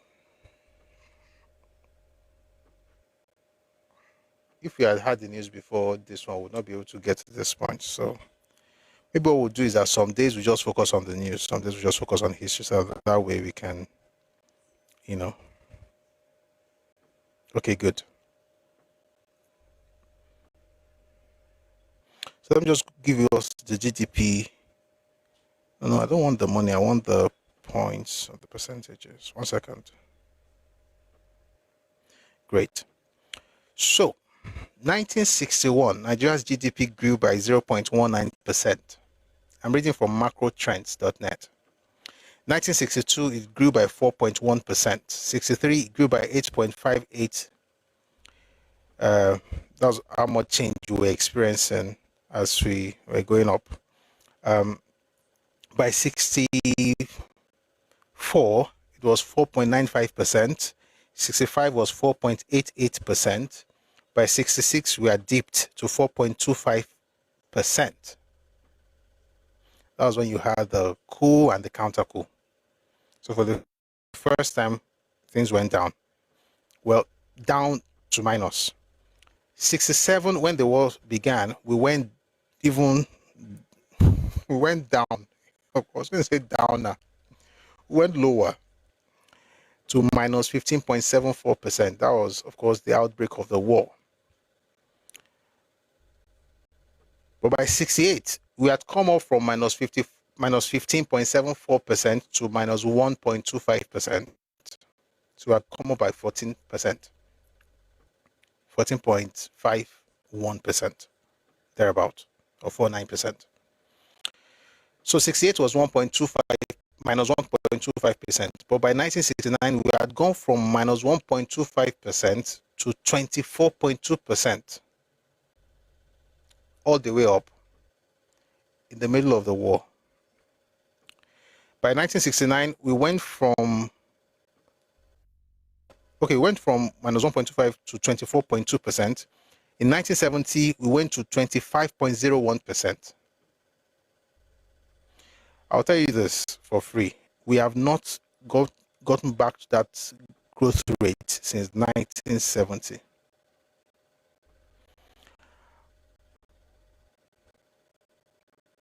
'71 was 14.24%. That was the year Awolowo left the government.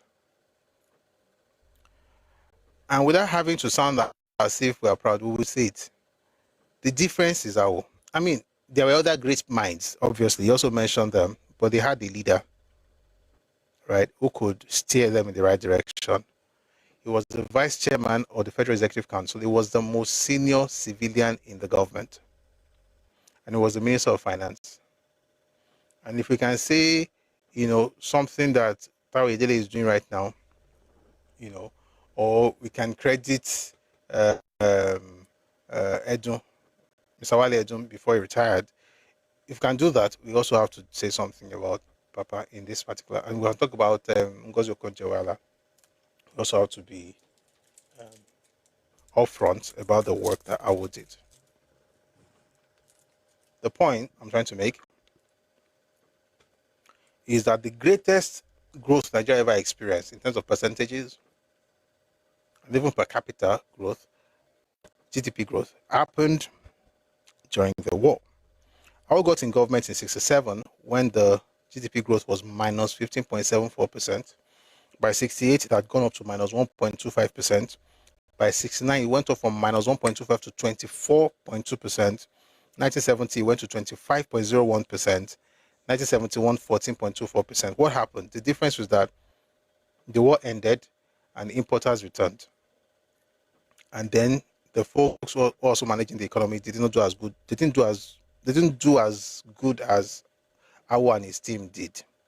So by 1971 was 14.24%, 72 3.36, 73 5.36, 74 went up 11.16, 75 minus 5.23, now going up and down like a yo-yo, all the way to where we are right now, which is now 4.01%.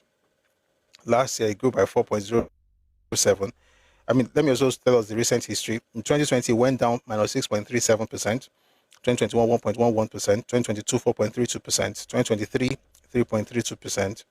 2024, 4.07%. 2025, 4.01%. The point is that we've not been able to get the kind of growth we got back then.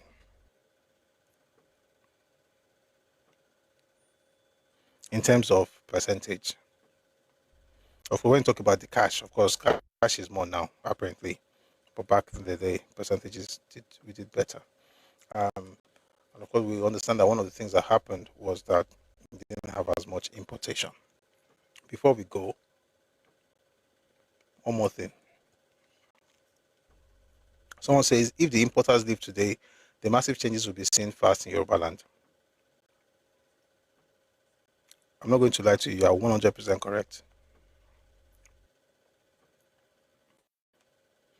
This importation actually destroys the economy, that's the truth. Because the people who are supposed to produce something for Nigeria, no job. Because now outside and they produce. So many people shout as if want to import, as if there's something sensible about it. I mean, you import what you cannot produce. You are depending on importation and you are shouting consumption to production. Including the one that was shouting consumption to production. He has never produced anything in this country. If you think I'm lying, tell me exactly what he has produced. And don't tell me Hero Beer, because you guys said that he's not the owner of Hero Beer. Although we know the story.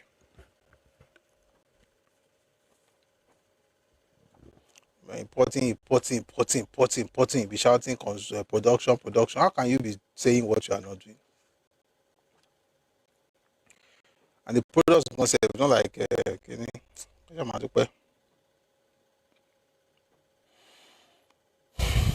anyway, the final bit to what we want to discuss is I want to expand a little on what Papa said. There are two components to this whole war financing thing they did. One was financing the war itself, to win the war. The other one was to win the peace. And in winning the peace, they talked about the fact that they had to raise money to rebuild and reconstruct and rehabilitate and so on and so forth. And we don't say this often enough in Nigeria, but it's important to begin to say these things. Number one,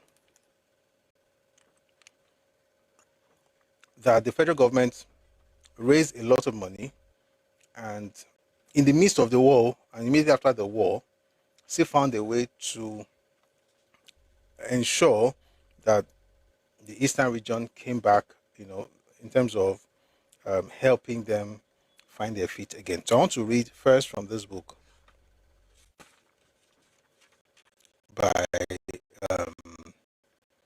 J. Sawa Elaigu.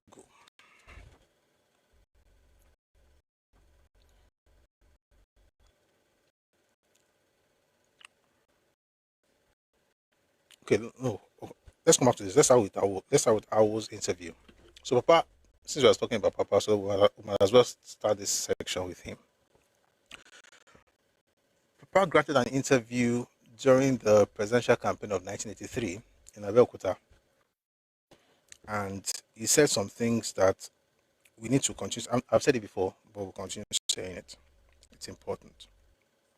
What Nigeria tried to do to help the Eastern region, get back on their feet.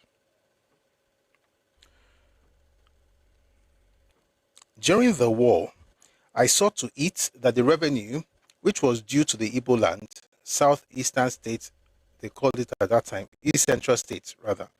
I kept it. I saved the money for them. And when they were liberated, I handed over the money to them, millions. Who was the administrator of the East Central State at the time? Is Ukwabi Asika. I want to read something from here. Go on, the biography of a soldier statesman by J. Sawa Laigu.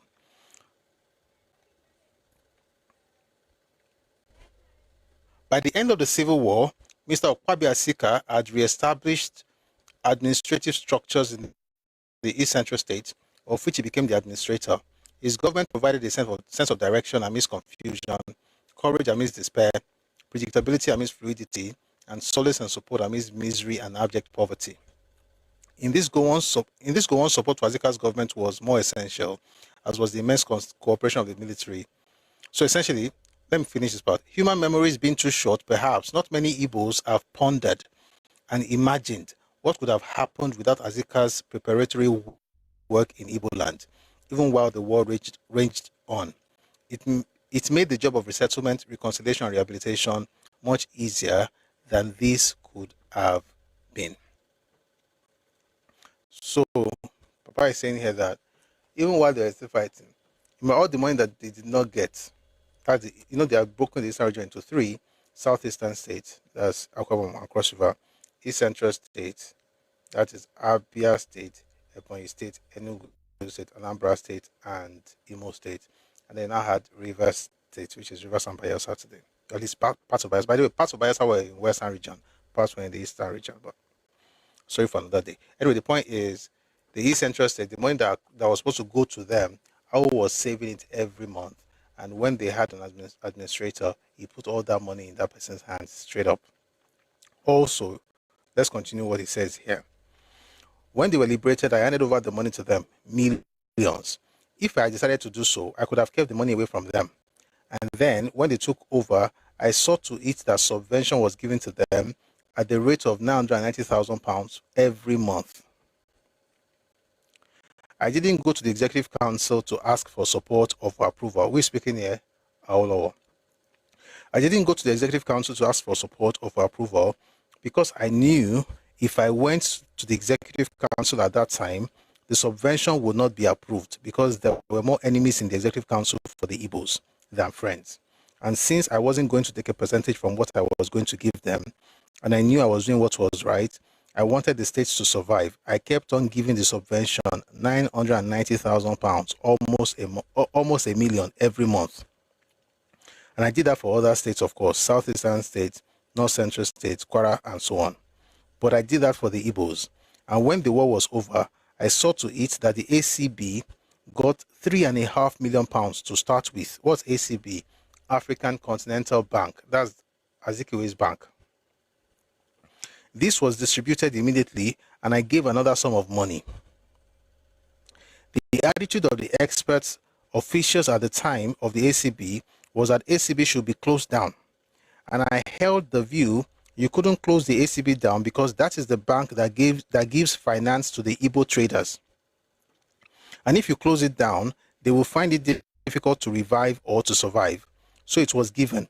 I did the same thing for the Cooperative Bank of Eastern Nigeria to rehabilitate all these places, and I saw to it as Commissioner of Finance that no obstacle was placed in the way of the Ministry of Economic Planning in planning for rehabilitation for the war-affected areas.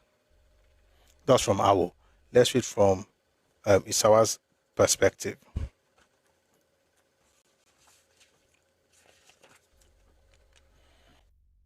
By the end of 1971, quite an appreciable amount of work had been done with regard to rehabilitation, reconstruction, and resettlement. About 120 million naira worth of cash and materials had been expended on rehabilitation work in Nigeria within the period of 1970 to 1971. The value of assistance from abroad was estimated at 64.6 million naira. Federal government rehabilitation and special currency grants totaled 33.14 million naira.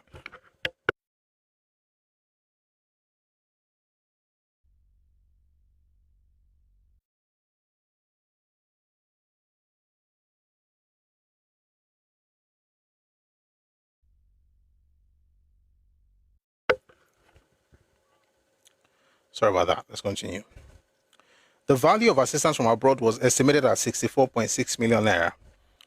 Federal government rehabilitation and special currency grants totaled 33.14 million naira. The University of Nsukka received 12 million naira for its reconstruction. I'm not sure they tell us that. We'll say, oh, it's a lie. It's a lie. The University of Nsukka received 12 million naira for its reconstruction, while 6 million naira was spent on rehabilitation of industries. The African Continental Bank was granted 5 million naira for its reopening, but that was not the last they got. I was said eventually they got 3.5 million pounds and got even more. What's your name? Wumi? Do you want to read the book? University of Nsukka. I'm reading a book. God bless you. Eh? Meanwhile, I don't even see why that place should be called University of Nigeria. I see no reason why that place should be called. Let's not talk about it though. I have my opinion on that name. Let's just leave it alone. I'm reading a book. But if you really ask me, I don't think it should be called University of Nigeria anything. It's all a product of Zeke's ego. If you went there, I apologize. So I have people that also went there. Very great people. I think it's a good school, but even that name was a political decision. And by the way, they did some things. So they almost changed that name before they also now went to create another university and named it now Ezekwe. Okay. University of Nigeria for who? By who?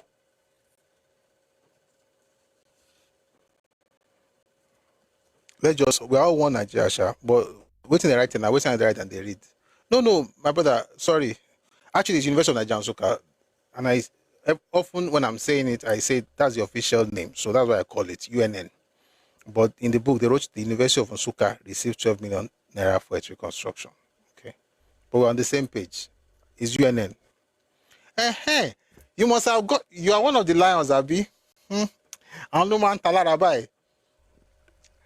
You're a lion, sir. Watch. The person will say yes. If you don't say yes, I know that you are not a lion.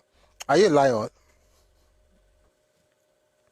If you don't answer, I will not continue. Because you are the one. You went there 1992 to 1995. Ain't like more. 1995. Don't tell me, sir. Yeah, sir. Say yes. He's a lion. That's what they call themselves. I have friends from that school, and I think, at the way you went to your school, Abi, before eventually moved to Ife. It's a good school. Just that the politics surrounding it is what I'll most likely discuss here, not the educational whatever. But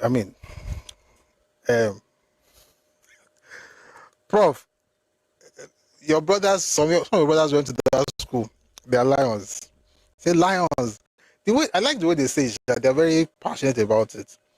But to be fair, I actually read what they wrote here, but I will still call it UNN if I have to speak on my own, without thinking about the political implications. But let's just stick to this one for now.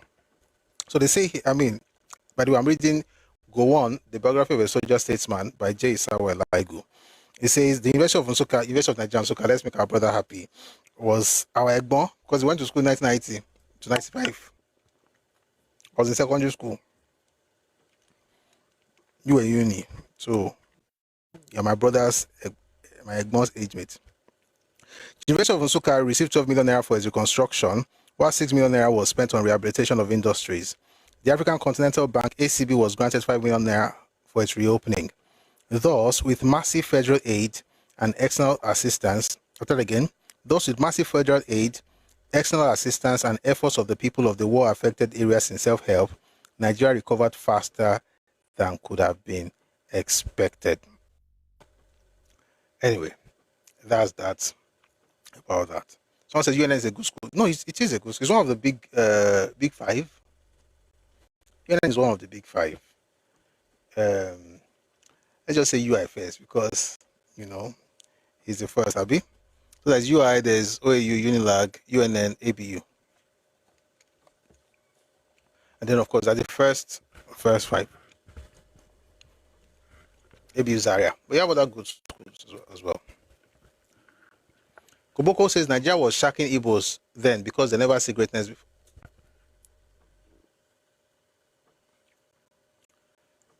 No, I can't tell Unilag now. I say UI, OAU, Unilag, ABU, UNN. In no particular order, apart from number one, that's UI. Those five are usually the first, the top five. Doesn't mean that the other schools are not good. It's like when you go to schools in the oh shoot, schools in the UK. Oh. Ah, I don't remember. But I know there's Ivy League in the US. There's some schools. They're also good schools now, just that they're not in the I mean, okay, think about it. When did they start your school? These schools I mentioned, the youngest of them was founded in 62. And the oldest was founded in 1948. So that's the first set of universities we have in Nigeria.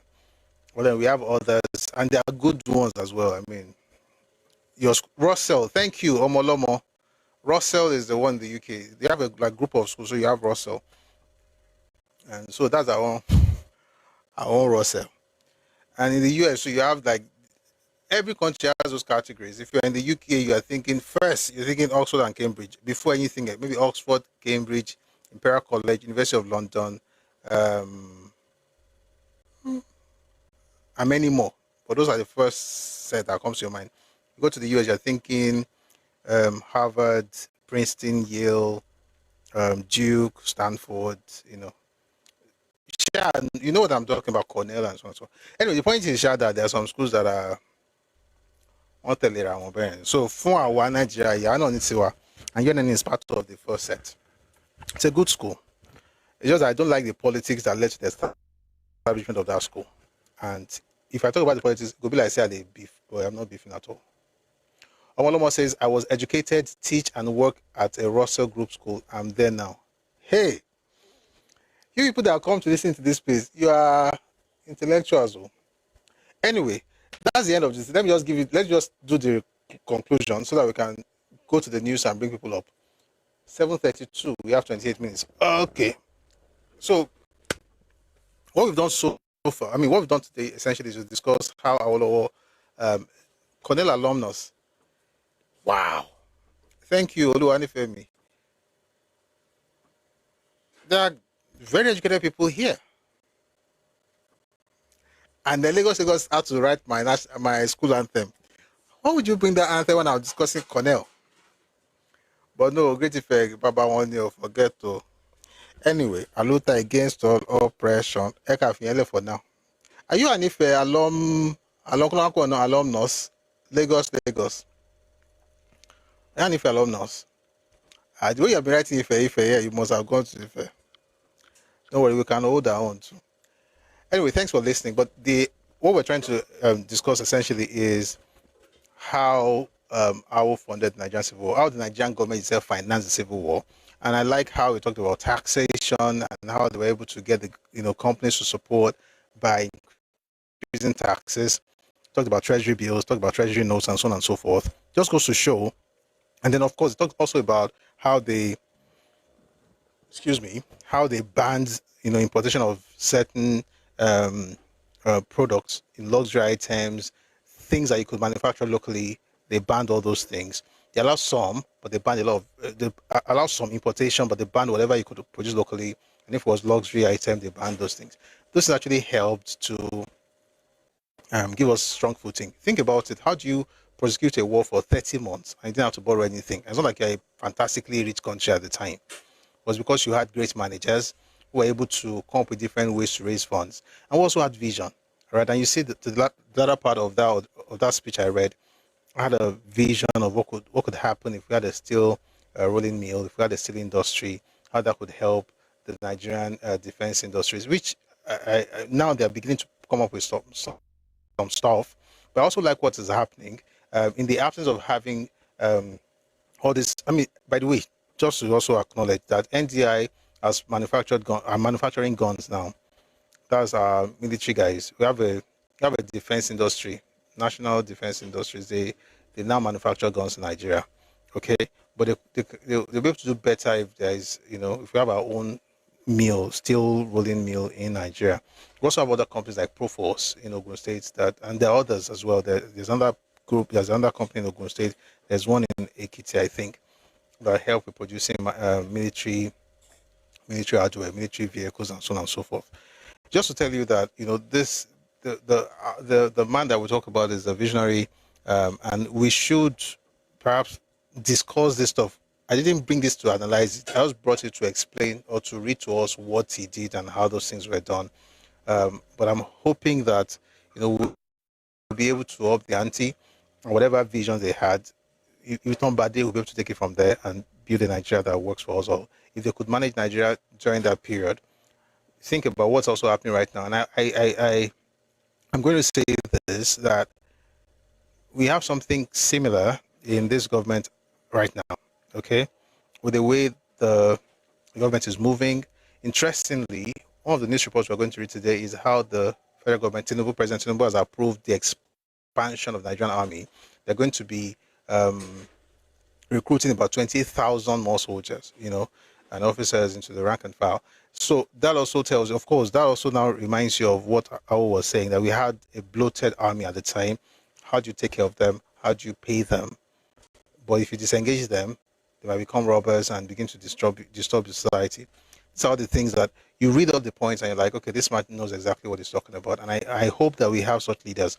Let's that we'll be able to up the ante. Let's quickly have the news before I bring people up. I promise I'll make it as short as possible. But I like this style that we've started today. I have the history first, and makes sense. Like I said, sometimes it might be news first, but it will always be, if we are going to be discussing history, we'll first have history. So thank you very much for listening to that reading and that conversation. Having said that, let's do a bit of news and then I'll bring people up.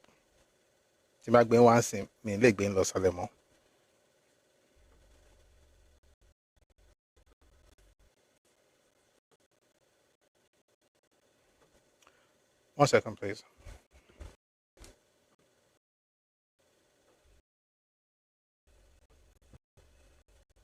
Let's start with this State House press release. I mentioned it earlier, but I might as well start by reading this one. It's from the excuse me. It's from the Special Advisor to the President on Information and Strategy, Mr. Bayo Ononuga.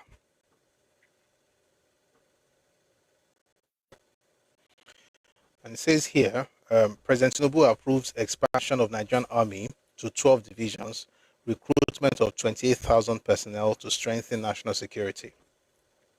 President Bola Ahmed Tinubu, GCFR, excuse me.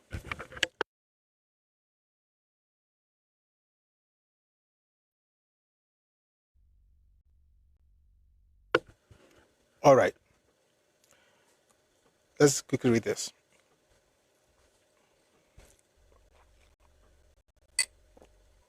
Excuse me. President Tinubu approves expansion of Nigerian Army to 12 divisions, recruitment of 28,000 personnel to strengthen national security.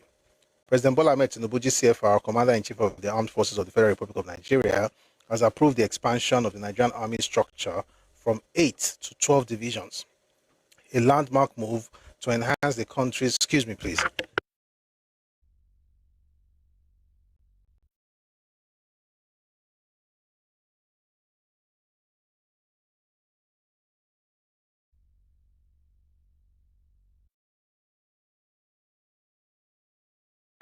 You go read this news, so even though there's something in the atmosphere, it's good. It might be let's get into this. President Bola Ahmed Tinubu, GCFR, Commander-in-Chief of the Armed Forces and the Federal Republic of Nigeria, has approved the expansion of the Nigerian Army structure from 8 to 12 divisions, a landmark move to enhance the country's security architecture and improve the operational effectiveness of the Nigerian Army. This approval underscores the President's unwavering commitment to equipping the armed forces to address Nigeria's evolving security challenges effectively and to strengthen national defense capabilities further. The expansion builds on the administration's sustained investment in the armed forces, including approval for the recruitment of 28,000 additional personnel acquisition of critical military platforms and equipment, improvements in troop welfare, and ongoing support for operational readiness and force modernization. Under the new structure, the Nigerian Army will operate 12 divisions strategically positioned across the country as follows. Number one division headquarters, Kaduna, which comprises Kaduna, Kano, Katsina, and Jigawa states. Abjan Quarter is something else in the air. Thank you, Tidan.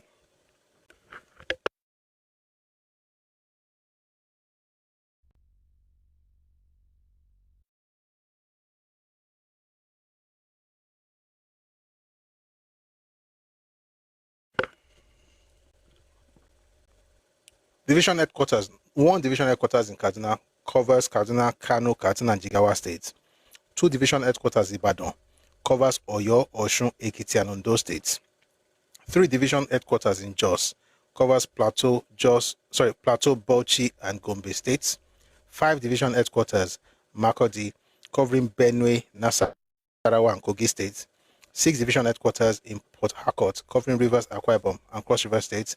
Seven division headquarters in Maiduguri, covering Borno and Yobe states. Eight division headquarters in Sokoto, covering Sokoto, Sokoto, Kebbi, and Zamfara states. Nine division headquarters in Ilorin, covering Kwara and Niger states. By the way, Niger is big. 10 division headquarters, Jalingo, covering Taraba and Adamawa states. 81 division headquarters in Lagos, covering Lagos and Ogun states. 82 division headquarters in Enugu, covering Enugu, Anambra, Abia, Ebonyi, and Imo states. 83 division headquarters in Benin City, covering Edo, Delta, and Bayelsa states. The establishment of the new divisions in Makurdi, Ilorin, Jalingo, and Benin City will significantly improve command and control, decentralize operational decision-making, strengthen border security, enhance the protection of critical national infrastructure, improve counterinsurgency and internal security operations, and ensure faster military response to emerging threats nationwide. Implementation of the new force structure will be done in two phases. The first phase, covering the establishment of the 5, 9, and 10 divisions and the reorganization of existing formations, will be completed by September 2026. The second phase, involving the establishment of the 83 division and further reorganization, is expected to be completed by December 2026. That's from there are other things, but might as well just read them. President Tinubu commended the Chief of Army Staff, Lieutenant General Waidi Ibrahim Shuaibu, and all officers and soldiers of the Nigerian Army for their dedication, professionalism, and steadfast commitment to defending Nigeria's sovereignty and territorial integrity. The President reaffirmed his administration's determination to continue investing in the armed forces, ensuring they remain adequately equipped, highly motivated, and fully capable of protecting the nation and guaranteeing the safety and security of all Nigerians. Again, that's from Bayo Onanuga, the Special Advisor to the President, Information and Strategy. Talking about what the President has done, I'd like to play you this clip from the Executive Secretary of the Presidential Metering Initiative, PMI. We're not going to listen to everything, but just a bit of it. And here she talks about the fact that they are training 5,000 young Nigerians to support the nationwide rollout of smart electricity meters and other programs they have. Please take a listen to this. When enough people decide that they will build something better. That is why we're here today.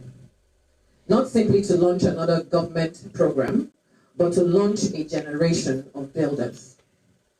Because Power Force is not really about smart meters, and that's going to annoy my PMI team. Smart meters are simply the tool. People are the mission. Under the leadership of His Excellency Bola Ahmed Tinubu GCFR, the Presidential Metering Initiative was established to solve one of the biggest barriers to reliable electricity sector, ensuring that every Nigerian pays only for the electricity that they use. Working with 36 state governments, that's no small feat. The World Bank Our implementation partners, Federal Ministry of Youth, NAPTIN, NEMSA, some of the DISCOs, DGBPE, the Federal Ministry of Power, and too many to mention.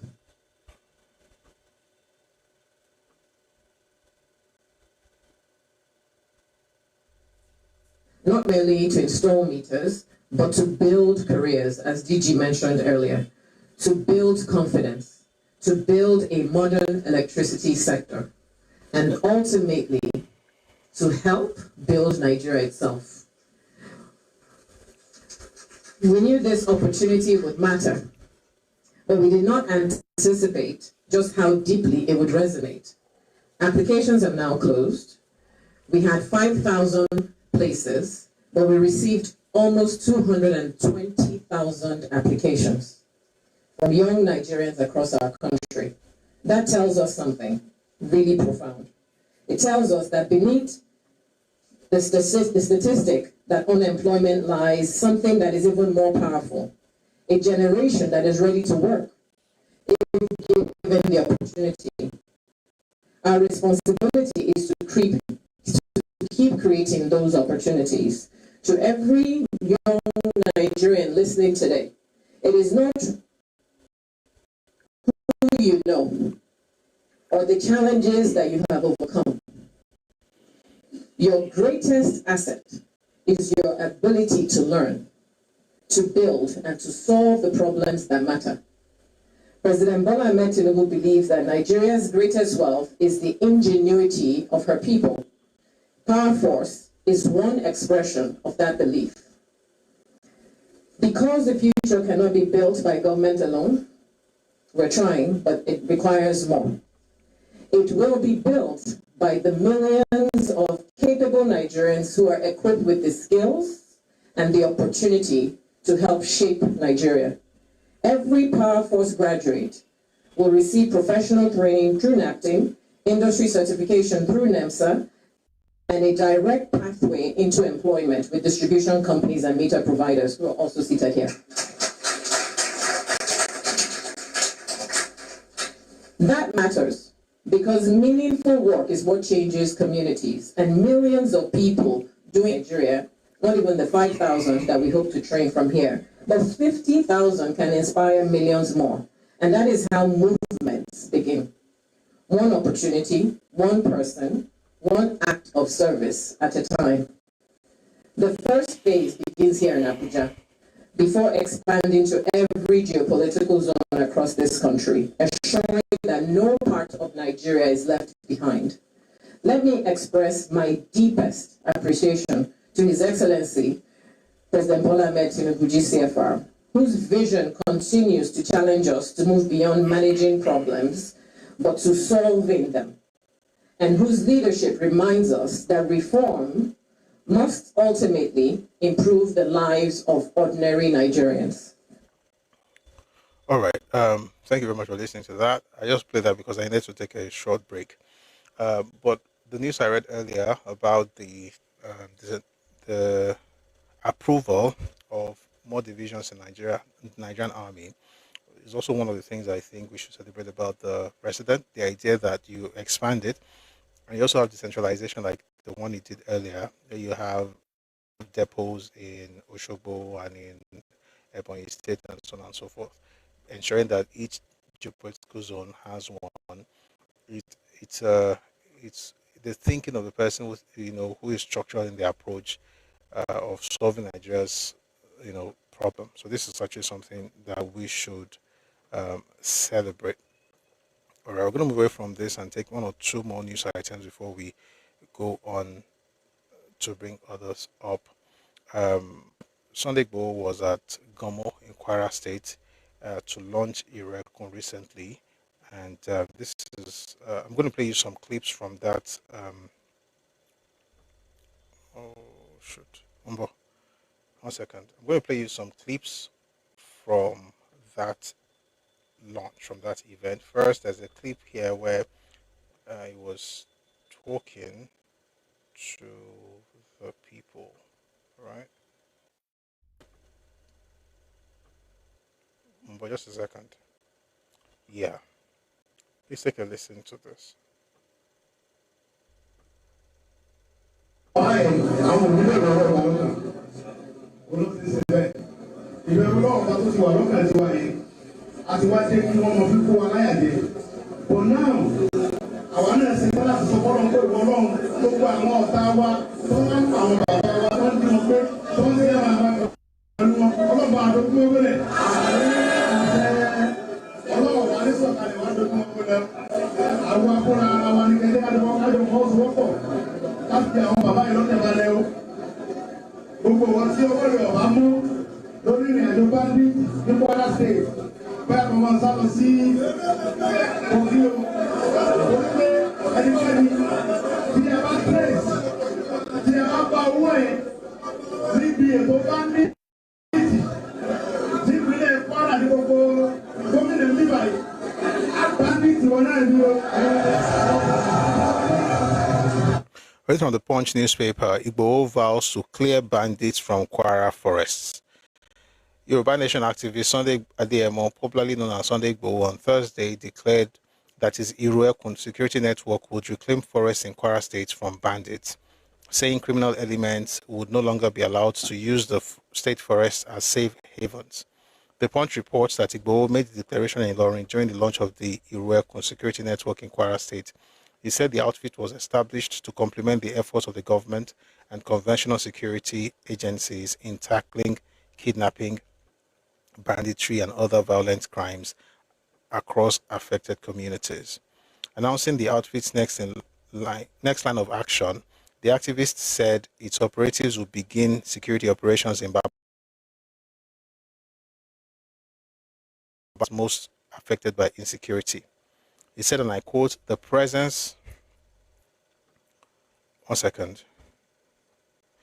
said, and I quote, the presence of the Iruekun security network in Kwara has already unsettled the criminals.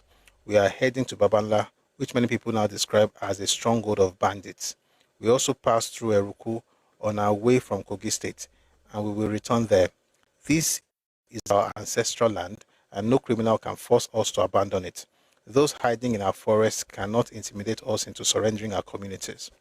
He maintained that the security outfit was not created to replace the police or other security agencies, but to strengthen ongoing efforts to restore peace across the state. He said, and I quote, our mission in Kwara is to complement the efforts of the government and security agencies. While local communities can contribute to protecting themselves, that alone is not enough. We must work hand in hand with the police, the military, and other security agencies. If we unite, we can drastically reduce kidnapping, banditry, and every other form of terrorism in our society. Igboho alleged that the activities of bandits had continued largely because of information and support provided by local collaborators, urging residents, particularly young people, to assist in exposing criminal elements. He said, and I quote again, bandits are not spirits. They have continued to operate because some people within our communities provide them with information and support. It is time for us to hold ourselves accountable. Our youth must rise to defend their communities because with unity, I'll tell that again. Oh boy. Our youth must rise to defend the communities because with unity and cooperation, we can confront these criminals. If you know you are involved in activities that encourage banditry or threaten the peace of our state, this is the time to stop or leave. Anyone found participating in such crimes will face the consequences, he warned. The activists also dismissed claims that a Iruekun security network was established to target Fulani people, insisting that its operations were directed solely at criminals, irrespective of their ethnic background. Some people have been spreading the false narrative that Sunday Igboho has come to Kwara to fight the Fulani. That is completely untrue. We have no problem with innocent Fulani people or any other ethnic group. Our fight is against criminals, regardless of where they come from. We are all Nigerians. And then, of course, it says if you suspect anyone of aiding bandits and the person is unarmed, hand the suspect over to the police. Do not take the law into your own hands. However, anyone carrying sophisticated weapons in our forest or attempting to invade our communities poses an immediate threat to innocent lives and must be stopped before carrying out any attack. All of that was from Sunday Adeyemo, also known as Sunday Igbo.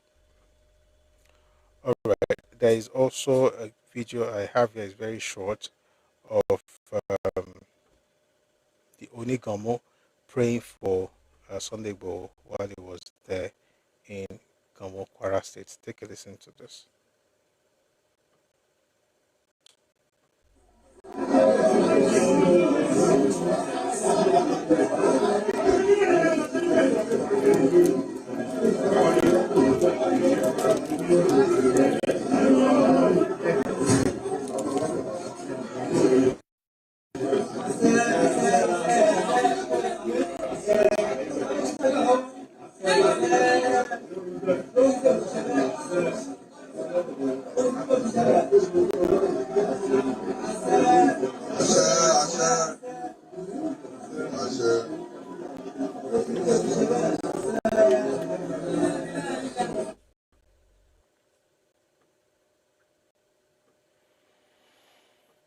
All right.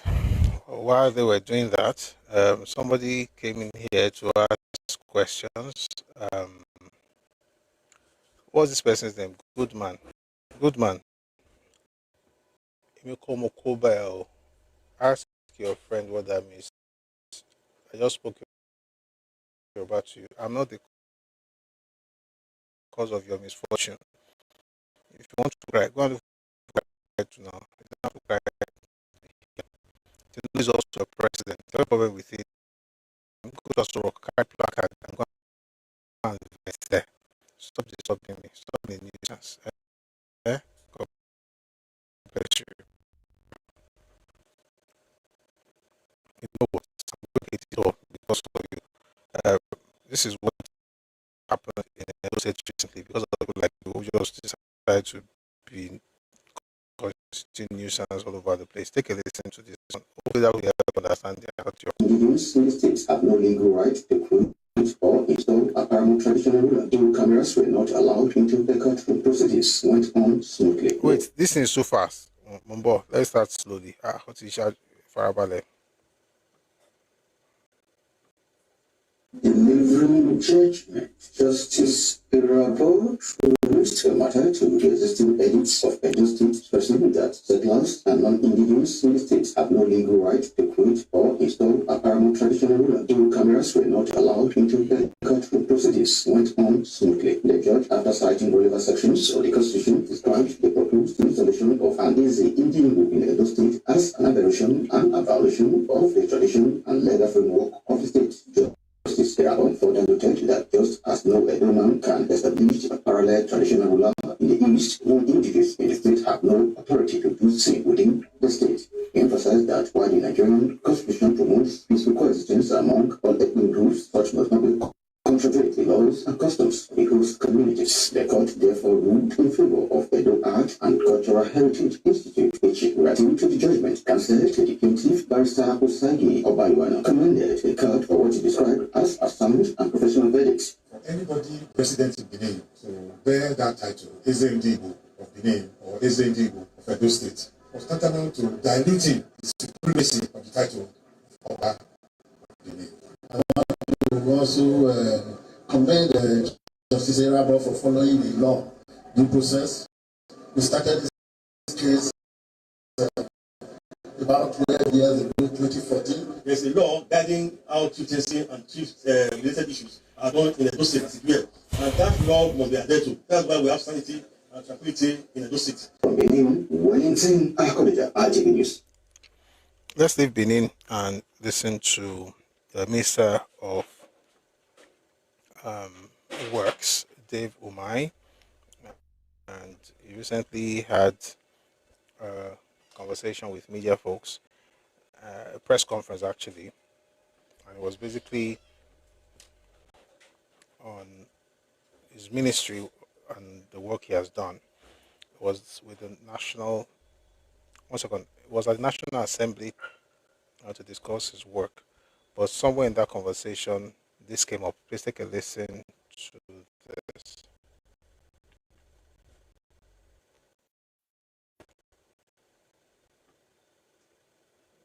Committed, efforts by some people building their own content creation to undermine the great work the president is doing. But we will not allow it. We sharpen our mouth. They tackle us, we tackle them. Okay? You know? The obedient us, we Tinubu them. We Saswaji them. You know? So we can't keep quiet. Let them tell us what they have achieved in their place. Somebody was telling me when we had a small debate, P2B left $50 million, he left 180 this thing. I said to him 2 things. Obiano, said, look, you left this money in the bank, but look at the contractors you are owing. So by the time he took the money and paid the contractors, everything was in the negative. But that is not the story. The story is that there was a story in the Bible of a businessman, a rich man, that was going on, on a tour vacation, and he called his servants.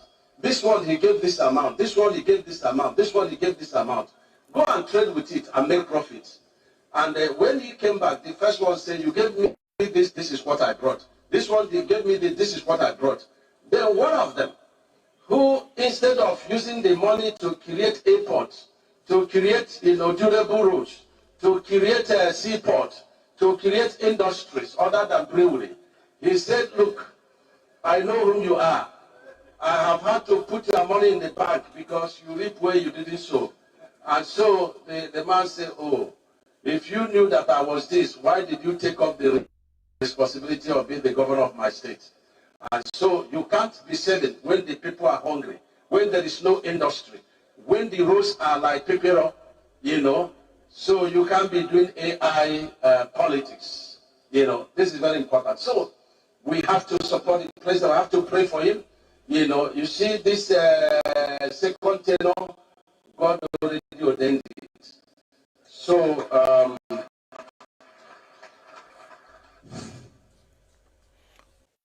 while those who worked with Obi or took over from him decides to tell the world that the money that he said he saved is actually nothing to write home about, because he had debts that the money was used to pay eventually.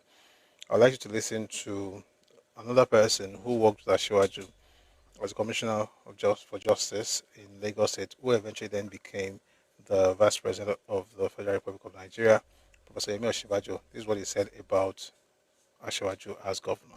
Take a listen. His Excellency Asiwaju Bola Ahmed Tinubu, Jagaban, Bogu, Jagaban, Africa, etc., etc., etc. And his wife, Her Excellency Senator Mrs. Remi Tinubu. Let me say first that just before I go on to what my role is here, to say that we started this colloquium now about 10 years ago, and I'm sure that most of us have heard the story. Many of those who started the colloquium, the idea of the colloquium with us are probably here today. Most of us had worked with the then governor of Lagos State, Governor Bola Ahmed Tinubu, for several years, some for 4 years, some for 8 years.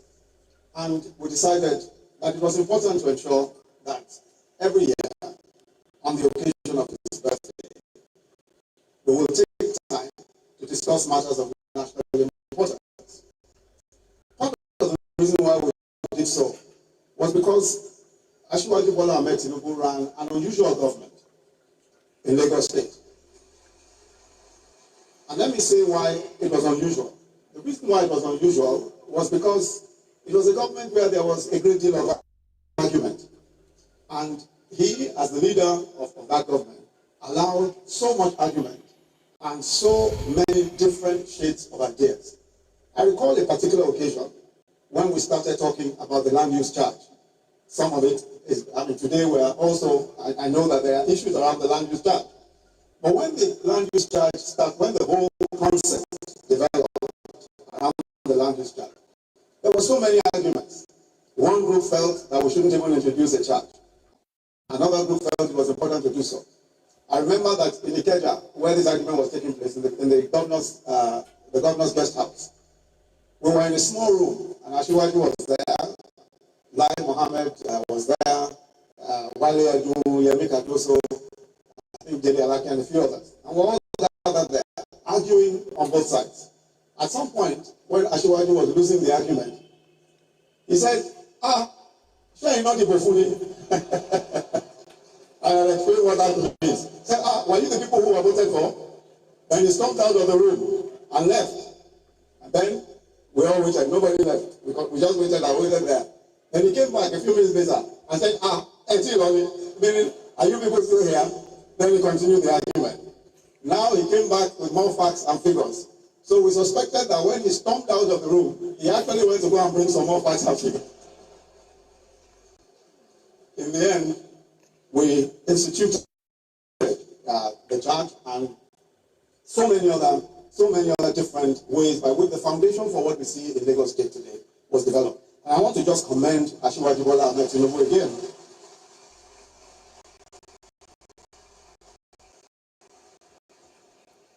For ensuring that not only did he develop a whole generation of persons who have become, in various respects, leaders, but also that he allowed that group of people to develop ideas, to contradict him many times, to controvert his own ideas many times. And many times he gave in to those ideas, and we've seen the results of it.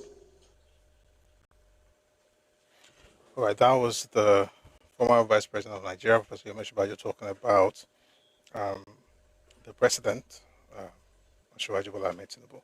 Just a couple more clips before I bring people up.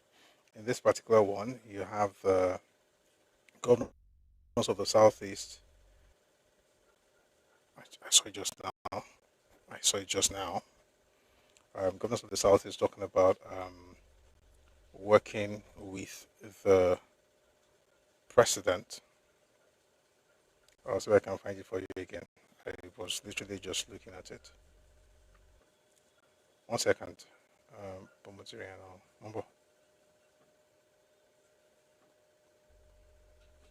Okay, it's here. Please take a listen to this. And this is the Imo State Governor, Governor Hope Uzodinma. He's the chairman of the Southeast Governors Forum. Take a listen to this, please.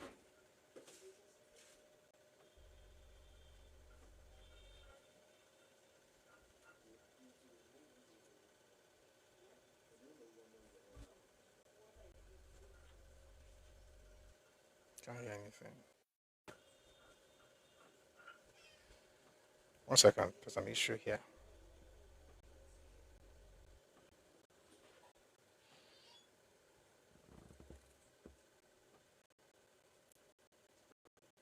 We just played something on this device now. Let me play it here, so we don't waste time.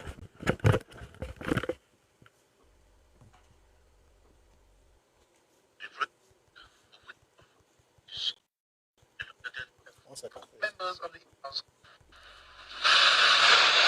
Executive Chamber at the Imo State Government House is the venue of a crucial meeting between Governor Hope Uzodinma, members of the Imo State Elders Council, and traditional rulers. The meeting focuses on the development of the Southeast and preparations for the 2027 general election. Only last week, President Bola Ahmed Tinubu allocated $3 billion to reconstruct this Eastern Rail Corridor. The second Niger Bridge was completed but left without the ancillary routes. The 7 routes, the phase 2A and 2B access routes, a dual carriageway running from Idi and Dempo into Asaba. 7 bridges. The president flagged it off himself, March 2025.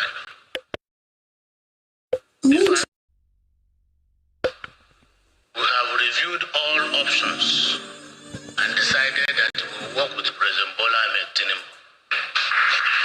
The government urges stakeholders in the region to back President Tinubu's second-term bid, stressing that the Southeast support is based on visible infrastructure, ongoing projects, and measurable developments rather than political sentiment. Now, we cannot completely be left without the ancillary roads. We need a united Nigeria. Only last week, President Bola Ahmed Tinubu allocated $3 billion to reconstruct this Eastern Rail Corridor. The second Niger bridge was completed but left without the ancillary roads. The 7 roads, the phase 2A and 2B access roads, the dual carriageway running from Omonia, Obunike, through Ogidi and Dempo into Asaba. With 7 bridges, the president flagged it off himself, March 2025. We, the 5 governors of Southeast, we have reviewed all options and decided that we will work with President Bola Ahmed Tinubu.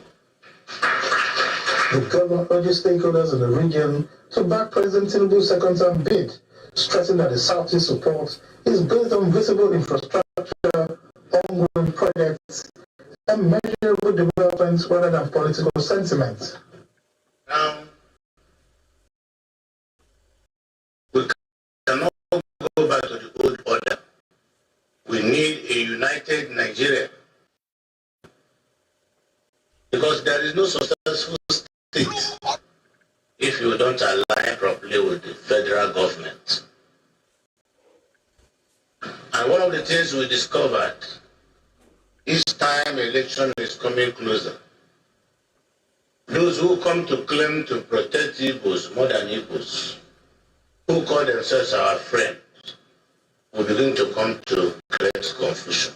On the issue of the successor, Governor Uzodinma calls on traditional rulers and members of the Imo State Elders Council to ensure the full implementation of the Charter of Equity, describing it as a framework for fairness, justice, and political stability in the state. Now the Charter of Equity is real. And I need your mandate to implement the Charter of Equity. I don't need any help, just your mandate. I will implement the Charter of Equity because that is what will bring peace to Imo State. All right, that's about what we can take from the news. I'll just respond to something in the comment section. I'll bring people up. Yoruba people have not had 2 Asiwaju, you've only had 1. You've had only 1 Asiwaju as Yoruba people, and that's Papa Awolowo. And it was made Asiwaju in August of 1966. I think it was August 9, thereabout. Let me find you the date. You've only had 1 Asiwaju.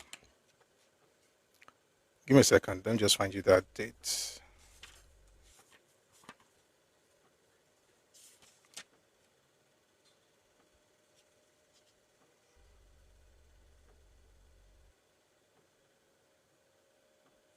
August 12, 1966. But in 2001, President Tinubu was made the Asiwaju of Lagos by the Oba of Lagos.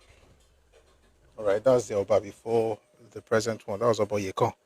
He made him the Asiwaju of Lagos. But Awo was made the Asiwaju of Yoruba land, and it was by the Obas and the political leaders and military leaders. Everybody was gathered in Ibadan, and they made him the Asiwaju of Yoruba land. Okay. Since Awo, we have not had another one. And Awo even said it when they made him Asiwaju, that if you guys do what you are saying you want to do, you will only be getting, excuse me, if you guys do what you're about to do in terms of electing an Asiwaju, make me an Asiwaju, that would be only the second person since Oduduwa that Yoruba people chose to follow, as a group. So, yeah, we've not had any other person, but we'll see. I don't know if anybody wants to speak, and I know the format is a bit different today, but I think if we want to discuss history, let's just use this one so that way we can understand stuff. By the way, someone says in detail. To be honest, it's a honest mistake. Anybody can make that kind of mistake. You can also assume that that because Ashwaju is a Ashwaju, that is the same thing as the Ashwaju that it's anyway. Even I even assumed that's what it was until I got the details. But thank you very much for being a good sport, Yomi, in the comment section. Thank you, sir. And I don't know, somebody wants to come up earlier. They're not coming up again. Apparently, Adekunle Ajasin was not. Adekunle Ajasin was the leader of Afenifere, not Asiwaju. So now people call the leader of Afenifere Asiwaju, but not the way Papa was made Asiwaju. I don't know how to explain it. Like somebody said, the Papa Fashionati is Asiwaju of Yoruba land now. I've heard people say it, right? But they say it in his capacity as a leader of Afenifere. So if that's what you're saying, you would be right. But if we're talking about it in like level and soy, Yoruba people looked up to that person. Was this Awolowo?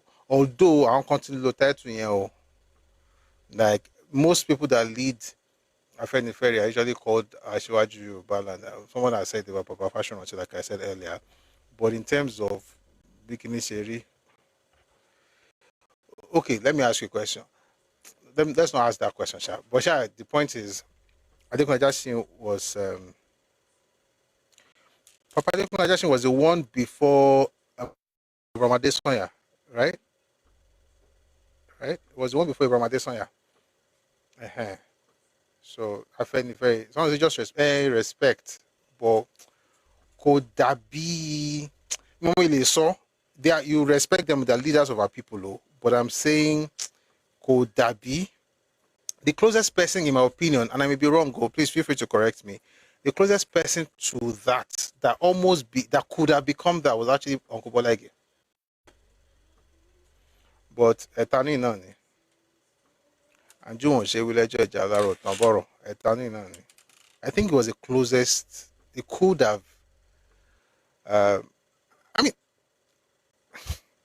This election, we're done. We're done. If you want to come up, please feel free to send your request. I'll bring you up, but we're done. This election is just just this last few years that a lot of Yoruba people are galvanizing support for Tinubu. Many of Yoruba people don't like Tinubu. You know that, Abi? Even some of the people who are now saying Tinubu Kinikon. America, but yeah, I hope it gets to that point where we can also look up to him like Asiwaju Yoruba. Tala lè pè láṣíwájú ẹ̀ka kan sọ̀rọ̀ nísìnyí ká tó máa lọ. Tala lè pè láṣíwájú bí Papa ṣe jẹ́ aṣíwájú ńgbà yẹn tálẹ̀ yín rò. There's no right or wrong answer, by the way. I'm just asking. We're just gisting. Tálẹ̀ rò. Orí tí ọ̀kọ̀ọ̀kan MKO síbẹ̀ lẹ́ẹ̀kan náà. MKO ikú bá máa sọ ọ́nà ọjọ́ akúlà dèrè ẹ̀sùn láàyè.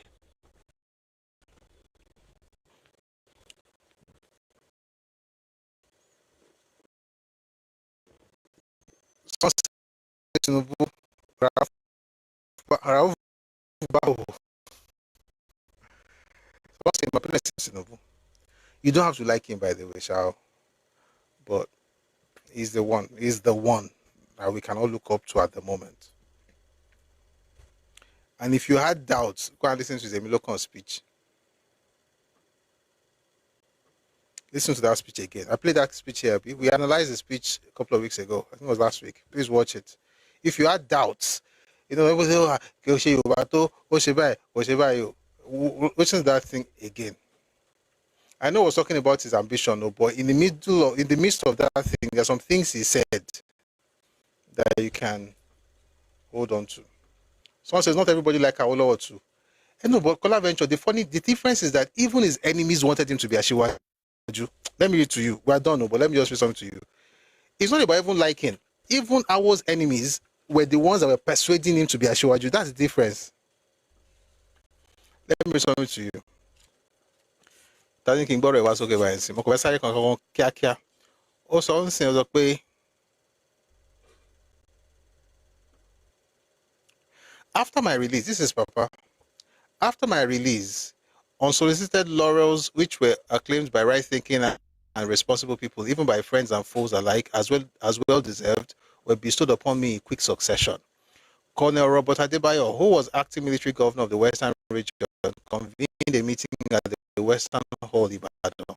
It was for 12 August, 9 days after my release. That's what I was saying, August 9. So it's 9 days after his release, 12 August. All the leaders in the Western region, including the leading Obas in the region, were there. Leaders of all shades of political opinion in the region were also there. It was a fully representative assemblage of the people of the region and the best attended meeting in that. Colonel Adebayo presided over the meeting. When he had finished his opening address, he left, and at his suggestion, I was selected by acclamation to preside over the deliberations at the meeting. At the very outset, the question of electing a leader of the Yoruba people was raised. I ruled it out of order on the grounds that there were more pressing matters of public importance to which we should divert our minds. But members persisted in discussing it and taking a decision. Listen to this. The most vocal among them were former members of the NCNC and NNDP. As the debate proceeded, certain thoughts ran through my mind. First, if the speakers were sincere and I was elected, it should be the first time since Oduduwa, the illustrious progenitor of the Yoruba people, that any Yoruba man would be accepted as leader by the Yoruba people. That would be a great honor, rare, unique, and epoch-making. I mean, he said other things, but there's another part, when he was giving the reasons why I was going to do it, he mentioned something, yes. So I don't want to go into the second one. So the first was about the Oduduwa. Second was about the fact that Yoruba can tell when you be, but she mentioned the found one Arab me, now me. Whatever the leader does is right. You have to find your way to align. But for Yoruba people, you have to, lead by example. Number 3, says thirdly, the most vigorous and eloquent in canvassing this view were my former opponents. Their action ostensibly suggested a change of heart and a genuine desire for reconciliation. It would be imprudent on my part to do anything to inhibit the effectuation of their desire.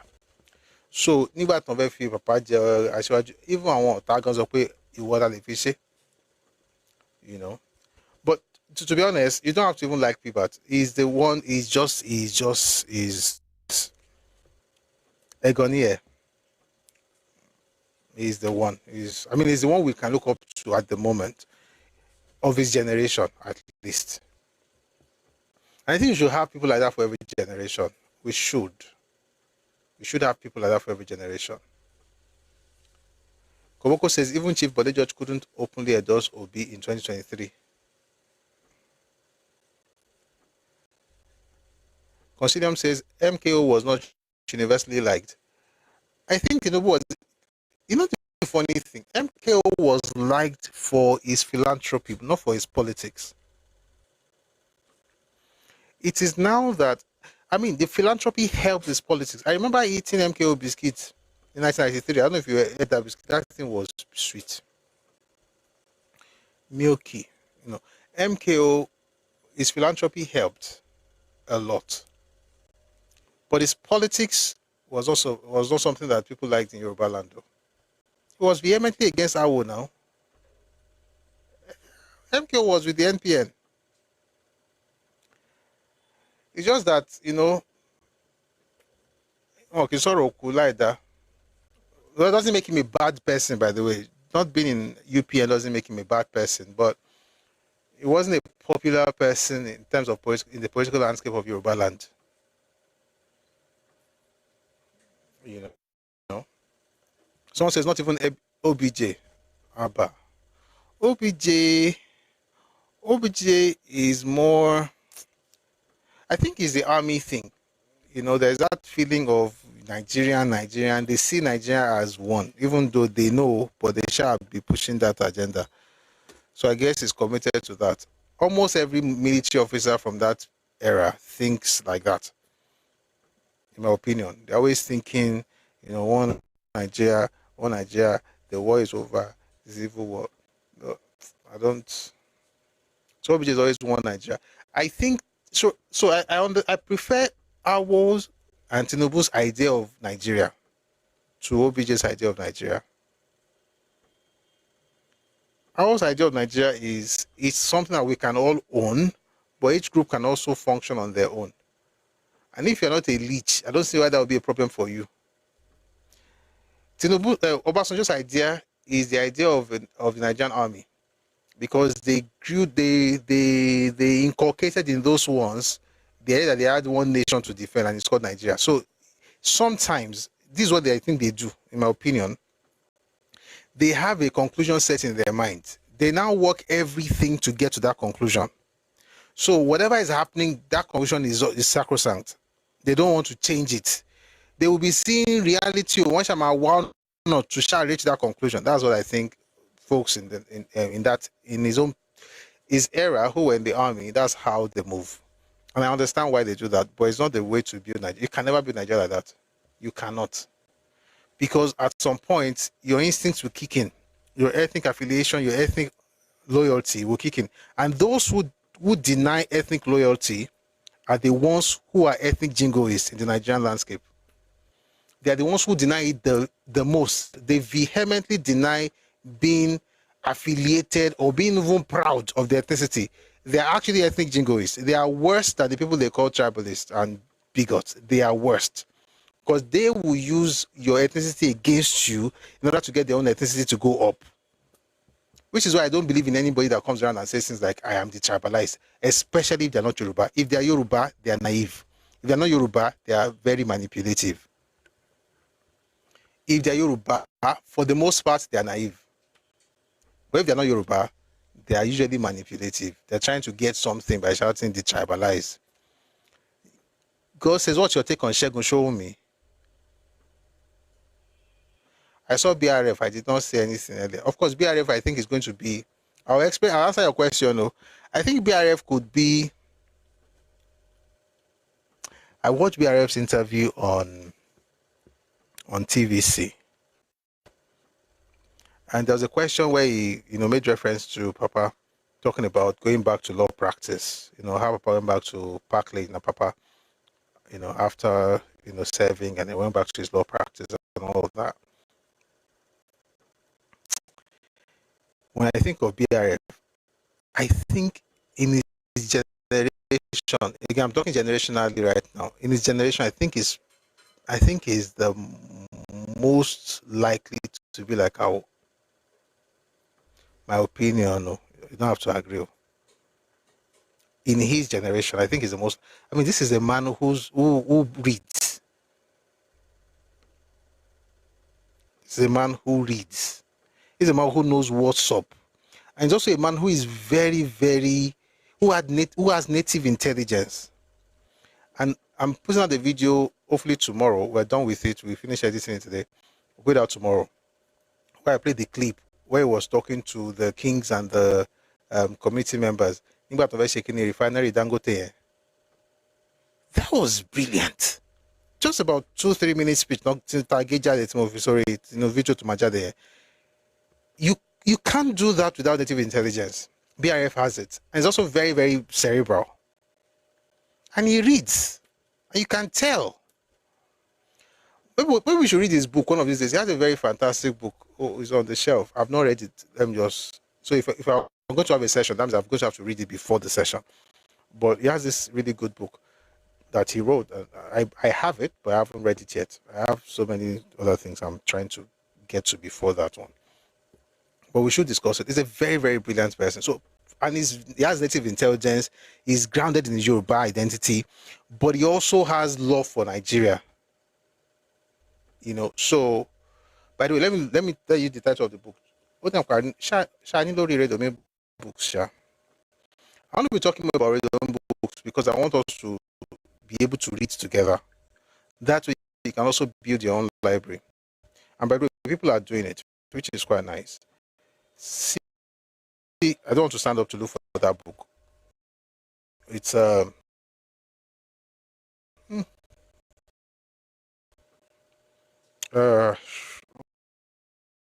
me for it here. If it's not reading books, then we have to get them to put it there this weekend because we have it.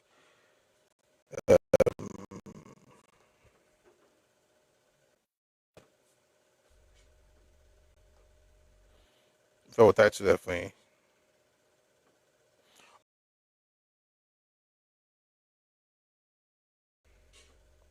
Okay. It's actually I've read part of it, but not read the book. Nigerian public discourse, the interplay of empirical evidence and hyperbole. I will go through it and then we'll have a session. I think in his generation is the one that I think would be a natural successor. I like how this also is bigger than vice president.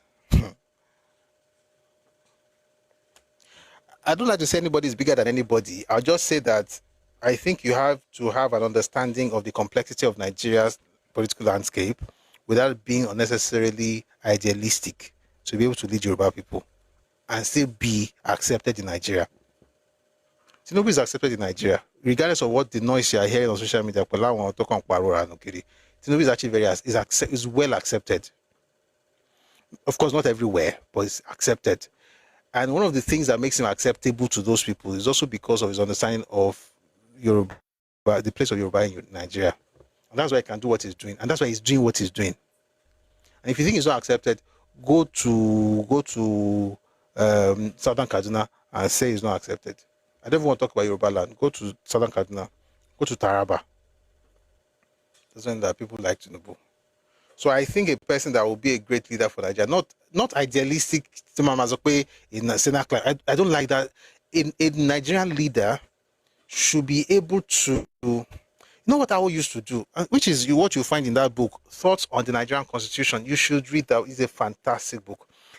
The man researched all the countries in the world, all, and looked at the political system of each country and use that as the basis. I'm talking about Awolowo. Use that as the basis of his recommendations for Nigeria. But he was still grounded in his Yorubaness. The reason I like Professor Shibajo a lot. I like him a lot. But I don't think. No, I like him a lot. Let's just put it that way. But I think, let me tell you who I think. I don't want to compare anybody. I like Professor Shibajo. There are things I like about him. When it comes to Anthony Kini, Oshibajo has that aura. But when he talked about state of origin, that's the statement of state of origin. I was like, shh.